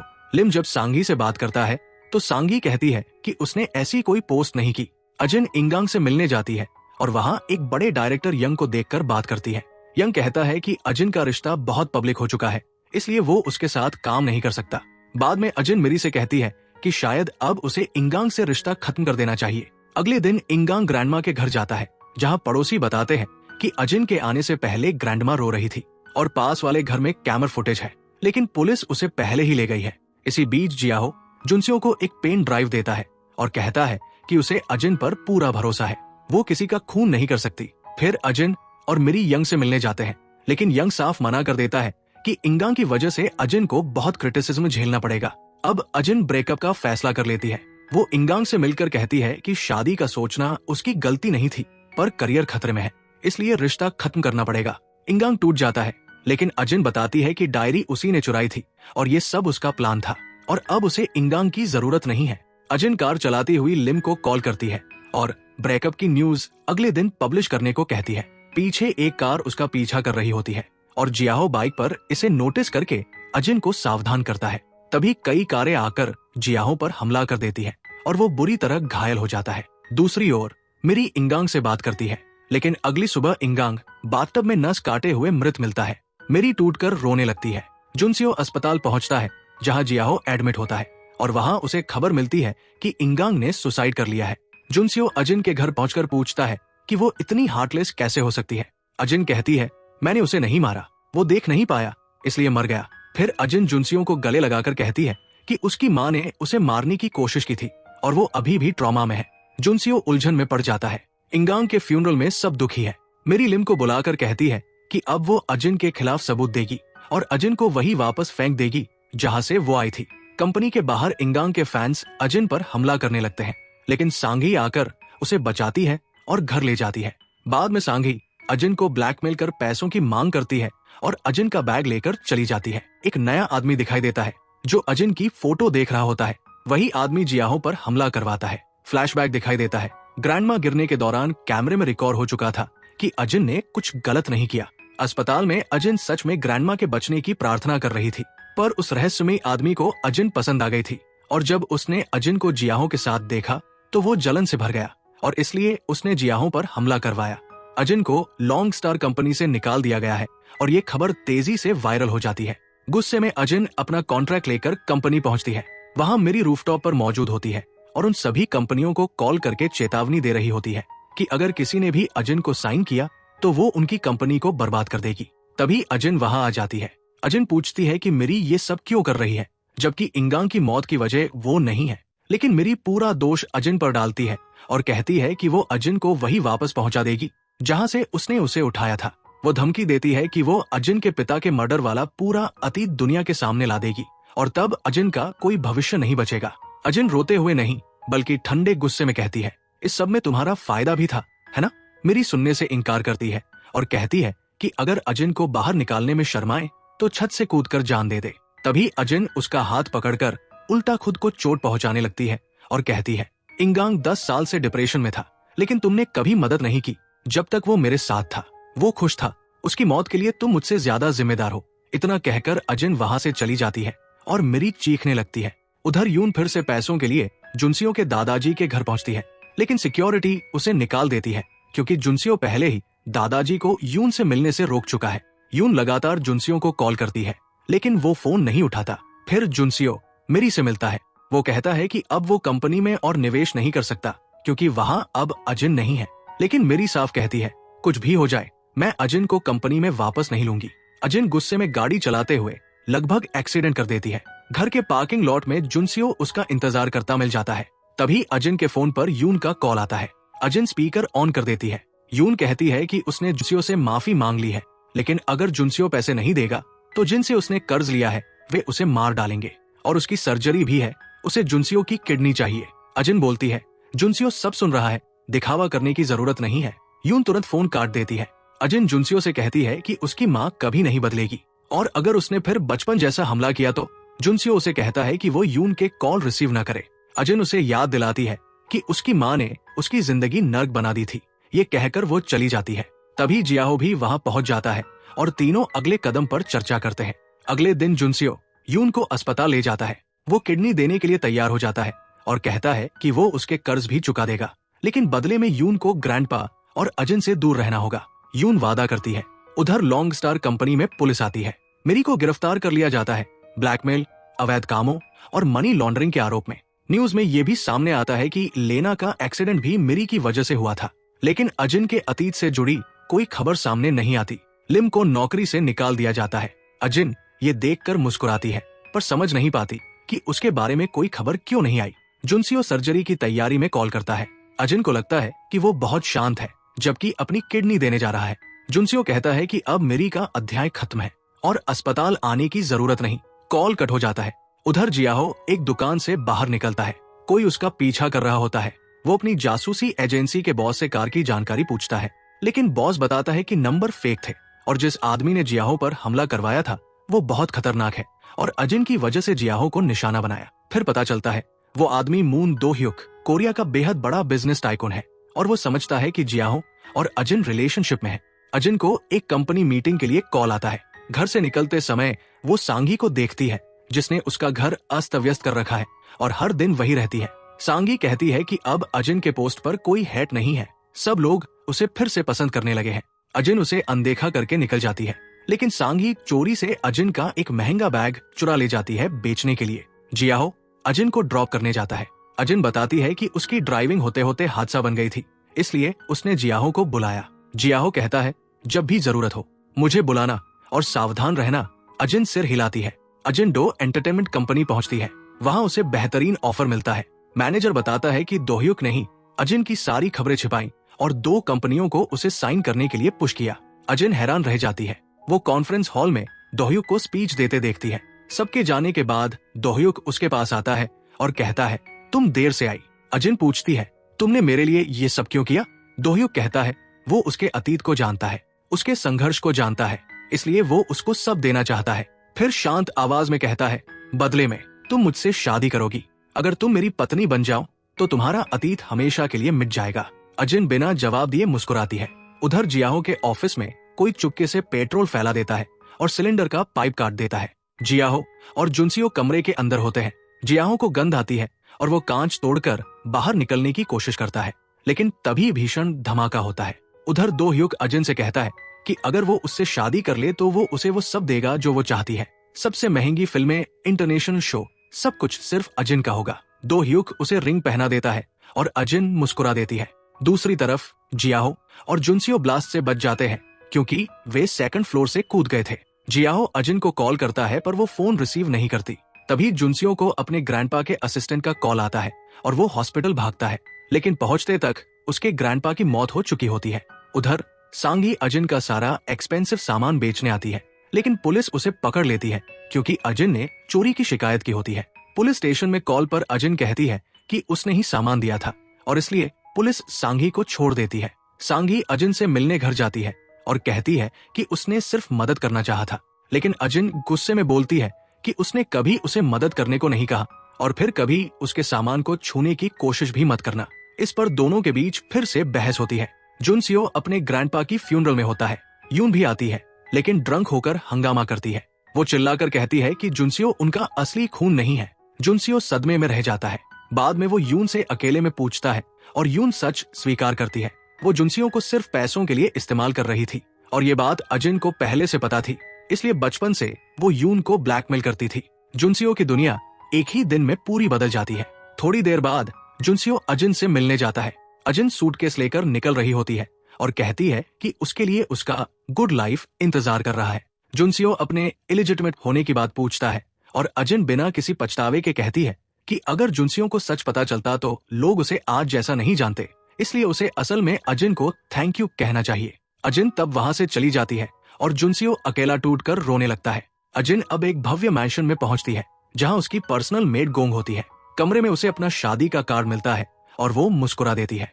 अब हर न्यूज चैनल पर दोह्युक और अजिन की शादी की खबर चल रही होती है। दोनों अब एक पावर कपल माने जा रहे हैं। जियाहो ये सब टीवी पर देखता है, लेकिन उसका बॉस टीवी बंद कर देता है और कहता है कि अजिन अब बहुत आगे बढ़ चुकी है। लेकिन जियाहो को पूरी तरह यकीन है कि ब्लास्ट एक्सीडेंट नहीं बल्कि एक प्लान था। अजिन मैंशन में लॉक स्टडी रूम पर जाती है, लेकिन गोंग बताती है कि दोह्युक की पहली पत्नी को भी वहां जाने की इजाजत नहीं थी। बाद में डिनर पर अजिन स्टडी रूम मांगती है, पर दोह्युक उसे मना कर देता है और कहता है कि अजिन जो चाहे वो उसे खुद दिलाएगा। जब अजिन अपनी स्क्रिप्ट में मर्डर सीन बताती है तो दोह्युक पूछता है कि क्या उसने कभी किसी का मर्डर किया है। अजिन जवाब नहीं देती। रात में अजिन को पुराने बेक वाले मर्डर की डरावनी यादें और सपने आते हैं। वो बाहर स्मोक करने लगती है। उसे समझ में आने लगता है कि वो अब उसी ट्रैप में फंस रही है जो कभी वो दूसरों के लिए बनाती थी। शूटिंग के दौरान कुछ स्टाफ उसे गोल्ड डिगर कहते हैं कि इगांग की मौत के तुरंत बाद उसने दोह्युक से शादी कर ली। अजिन बिना कुछ कहे वहां से चली जाती है। एक दिन अजिन घर में होती है और उसे पीरियड होता है। वो पेन किलर लेती है और शावर लेकर आती है तो उसके लिए पैड्स पहले से रखे हुए होते हैं। वो डर जाती है, कोई उसे मॉनिटर कर रहा है। अगले दिन पूल साइड पर संवाद के दौरान सांगी नौकरानी के वेश में कमरे में घुसकर अजिन पर चाकू से हमला करने आती है। वो कहती है कि अजिन की वजह से उसकी जिंदगी बर्बाद हुई और वो उसे चैन से नहीं जीने देगी। लड़ाई में चाकू उल्टा संगी के चेहरे पर लग जाता है और उसका चेहरा कट जाता है। वो चीखने लगती है और अजिन ठंडी मुस्कान के साथ उसे देखती है। ये सब दो ह्यूक चुपचाप खड़ा होकर देख रहा होता है। पास खड़ा दो ह्यूक ये सब बेहद शांति से देख रहा होता है, जैसे उसे पहले से पता था कि ऐसा कुछ होने वाला है। कुछ देर बाद स्टाफ भी वहां पहुंच जाते हैं और दो ह्यूक अजिन को वहां से ले जाता है, जबकि संगी चीखते हुए वहीं रह जाती है। अजिन जब अपने कमरे में होती है तो उसे पास खड़ा जुन सेयो दिखाई देता है। उसे लगता है शायद वो सपना देख रही है, क्योंकि जुन सेयो उसके पास कभी खुद से आता ही नहीं। लेकिन अब अजिन को अपने बीते हुए फैसलों पर पछतावा होने लगता है। खबर वायरल हो जाती है कि अजिन की क्लासमेट ने उस पर हमला किया। जिया हो भी ये न्यूज देखकर संगी को गालियां देता है, लेकिन वो अजिन से संपर्क नहीं कर पाता। अजिन की तबीयत थोड़ी ठीक होती है तो वो दो ह्यूक से फोन पर बात करती है। दो ह्यूक उसे बताता है कि संगी को पुलिस ने गिरफ्तार कर लिया है और अगर अजिन ठीक महसूस करे तो जल्द से जल्द शूटिंग पर वापस जाए ताकि रूमर्स खत्म हो। अजिन मान जाती है। उधर जियाहो को अपने बॉस से महत्वपूर्ण जानकारी मिलती है। दो ह्यूक की पहली पत्नी को मेंटल इलनेस के कारण अस्पताल में रखा गया था, लेकिन अब वो मिसिंग है और संगी को भी उसी असाइलम में रखा गया है। बॉस जियाहो को एक पेन ड्राइव देता है जिसमें असाइलम की फुटेज होती है। जियाहो को फुटेज में दो ह्यूक का मैनेजर दिखाई देता है, वही आदमी जिसने पहले जियाहो पर हमला किया था। वो नोटिस करता है कि दो ह्यूक के सभी आदमियों के हाथ पर क्रॉस का निशान है। अब उसे पक्का यकीन हो जाता है कि उसकी जान पर हमले भी दो ह्यूक नहीं करवाए थे। दूसरी तरफ जुन सेओ अपनी माँ यून के साथ समय बिताने की कोशिश कर रहा होता है। तभी एक व्यक्ति उससे मिलता है जो जुन सेओ का फैन बताया जाता है, लेकिन वो बताता है कि अजिन की लाइफ पर रूमर्स और संगी वाली घटना अब ट्रेंड में है और उस पर डॉक्यूमेंट्री बनाने का प्लान है। जुन सेओ को बिल्कुल भी अंदाजा नहीं होता कि अजिन की जिंदगी में आजकल क्या चल रहा है। वो वहां से निकलते ही जियाहो को कॉल करता है। अजिन अपने घर में हेल्यूसिनेशन का शिकार होने लगती है। उसे लगता है कि सर्वेंट्स उसके बारे में गलत बातें कर रहे हैं और कोई लड़की उसे मारने आ रही है। तभी गुआन के आने से वो होश में आती है और अपना टी पीने लगती है, लेकिन बाद में उसे याद नहीं रहता कि वो यहाँ कैसे आई, टी वाला कब कहा गया और कमरे में इतनी तोड़फोड़ किसने की। ऊपर वाले कमरे का ताला टूटा हुआ मिलता है। अजिन अंदर जाती है जहाँ दीवारों पर दो ह्यूक की पहली पत्नी की तस्वीरें लगी होती है। फिर गुआन उसे बताती है कि ये सब अजिन ने खुद किया था। टूट फूट, हमला, स्टडी रूम खोलना, सब। अजिन को धीरे धीरे याद आता है कि हेल्यूसिनेशन के वक्त उसी ने ये सब किया था। अब उसे समझ आता है कि उसके साथ कुछ गड़बड़ हो रही है। अजिन दोबारा शराब पीती है, लेकिन समझ आ जाता है कि ये नशा सिर्फ शराब का नहीं, उसे कुछ और दिया जा रहा है। अगले दिन शूटिंग के दौरान अजिन लगातार बेसबॉल बैट वाला वायलेंट सीन सही से नहीं कर पाती, क्योंकि हर बार उसे बीक का मारा हुआ चेहरा नजर आता है। कई रीटेक्स के बाद वो आखिरकार परफॉर्म करती है, लेकिन असल में वो एक्टर को बीक समझकर बुरी तरह मार देती है। शूटिंग रुक जाती है, सभी घबरा जाते हैं और अजिन को एहसास होता है कि उसने क्या कर दिया है। बाद में अजिन जब डायरेक्टर से स्क्रिप्ट में बदलाव के बारे में पूछती है तो उसे पता चलता है कि ये बदलाव प्रोड्यूसर दो ह्यूक ने करवाया था। अजिन गुस्से में ऑफिस जाकर दो ह्यूक से सवाल करती है। दो ह्यूक साफ बोलता है उसे बहुत मजा आता है जब अजिन डरती है, इसलिए वो उसे उसके पास्ट को कभी भूलने नहीं देगा। वो यहाँ तक कह देता है कि अजिन की माँ की मौत के लिए अभी तक सजा चल रही है। अचानक दो ह्यूक अजिन को पूल में धक्का दे देता है। पानी में तड़पते हुए अजिन के सारे पुराने फ्लैशबैक वापस आ जाते हैं। दो ह्यूक फिर जुन सेओ को कॉल करता है और बोलता है, मैं अब इसे संभाल नहीं सकता, इसे ले जाओ। जुन सेओ पहुंचता है। अजिन रोती हुई पूछती है, क्या तुम मेरी मदद करोगे? जुन सेओ कहता है कि दो ह्यूक बहुत खतरनाक है और अभी अजिन को कुछ नहीं करना चाहिए, लेकिन अजिन सुनती नहीं। वो कहती है, मैं बदला लेकर रहूंगी, और वहां से चली जाती है। घर पहुंचकर वो जियाहो द्वारा दिया गया स्पेयर फोन निकालती है और उसे कॉल करती है। जियाहो कहता है कि वो अजिन के लिए कुछ भी करेगा। अगले दिन अजिन दो ह्यूक के सामने एकदम नॉर्मल बिहेव करती है, जिससे दो ह्यूक भी हैरान रह जाता है। उधर जियाहो दो ह्यूक के मैनेजर से खुलेआम भिड़ जाता है। उसके जाने के बाद मैनेजर दो ह्यूक को पूरी बात बता देता है। दो ह्यूक अजिन की लॉयल्टी चेक करने के लिए उसके सामने कहता है कि जियाहो को मार देना चाहिए, लेकिन अजिन का चेहरा बिल्कुल खाली रहता है, जैसे उसे सुना ही नहीं दे रहा हो।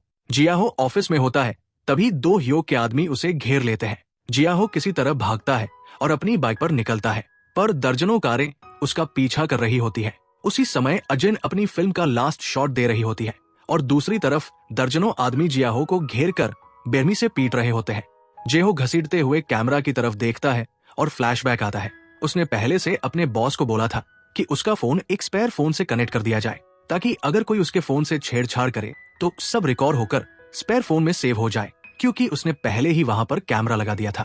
बॉस को नहीं पता था कि जेहो ऐसा क्यों कर रहा है, लेकिन फिर भी वो उसकी मदद करने के लिए मान गया था। प्रेजेंट में जेहो उन गुंडों को प्रोवोक करता है। वो कहता है कि उसे पता है कि दो ह्यूक ने ही उन्हें भेजा है, और अगर दो ह्यूक कुछ नहीं बोलेगा तो वो उसे नहीं मारेंगे। पर गुंडे कहते हैं दो ह्यूक ने पहले ही उसके मर्डर का ऑर्डर दे दिया है। जेहो हंसने लगता है। फिर वे सभी जेहो को पकड़कर रूफटॉप से नीचे फेंक देते हैं। अपने आखिरी पल तक जेहो अजिन के बारे में सोच रहा होता है। उसे लगता है कि उसने अपनी जान देकर अजिन को बचा लिया, चाहे अजिन ने हमेशा उसका इस्तेमाल ही क्यों न किया हो। और उसके साथ ही जेहो की मौत हो जाती है। जुनसियो अपने पुराने फोटो एल्बम देख रहा होता है, तभी उसे जेहो के नंबर से एक लिंक आता है। वो लिंक खोलते ही देखता है कि जेहो को कैसे मारा गया, और वीडियो में दो ह्यूक की सीधी इन्वॉल्वमेंट का कन्फेशन रिकॉर्ड था। जुनसियो जेहो के नंबर पर कॉल करता है, लेकिन फोन तो दो ह्यूक के मैनेजर के पास होता है। वे वीडियो डिलीट करने की कोशिश कर रहे होते हैं। उसी समय जेहो की लाश को एक ड्रम में पैक किया जा रहा होता है, पर यह नहीं दिखाया जाता कि शरीर के साथ बाद में क्या किया गया। उधर अजिन घर लौटकर अपने कमरे में जाती है। वो जेहो के दिए गए फोन पर वही लिंक देखती है, लेकिन उसे ओपन नहीं करती। वो कई बार जेहो को कॉल करती है, पर फोन नहीं लगता। अजिन शॉवर ऑन करके शांतिपूर्वक रोने लगती है। उसे समझ नहीं आता कि अब उसकी लाइफ किस दिशा में जाएगी। दूसरी तरफ जुनसियो दौड़ता हुआ जेहो के ऑफिस पहुंचता है।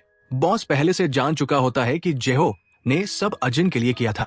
वो सारे वीडियो जुनसियो को दिखाता है। अगली सुबह अजिन और दो ह्यूक एक ही बेड पर होते हैं। अजिन बाहर जाती है, दो ह्यूक भी जाता है। आज घर में कोई सर्वेंट नहीं होता।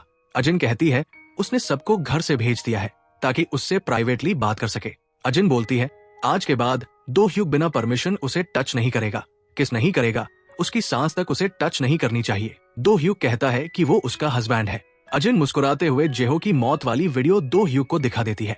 दो ह्यूक हिल जाता है। अजिन कहती है जेहो कितना प्राउड होगा कि उसने अपनी जिंदगी देकर मुझे बचाया।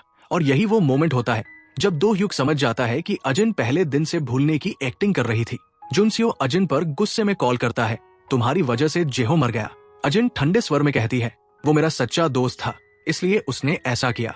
वो जुनसियो को दो ह्यूक के खिलाफ मदद करने के लिए कहती है। जुनसियो मना कर देता है और कॉल काट देता है। गुस्से में जुनसियो सीधे दो ह्यूक के पास पहुंचता है। वो दो ह्यूक को अपने मैनेजर के कैमरा फुटेज दिखाता है, जिसमें सब रिकॉर्ड था। जुनसियो चेतावनी देता है अगर दो ह्यूक ने अजिन को छुआ भी तो ये सब मीडिया में चला जाएगा। दो ह्यूक पहली बार किसी को चुपचाप देखता रह जाता है। जुनसियो उसी आदमी से संपर्क करता है जो अजिन की लाइफ पर डॉक्यूमेंट्री बनाना चाहता था। कुछ समय बाद अजिन की नई मूवी रिलीज होती है और वर्ल्ड वाइड ब्लॉकबस्टर हो जाती है। अजिन अब सुपरस्टार बन चुकी होती है। अजिन अवार्ड शो के लिए तैयार हो रही होती है। जुनसियो कॉल करता है, पर अजिन उसे इग्नोर कर देती है।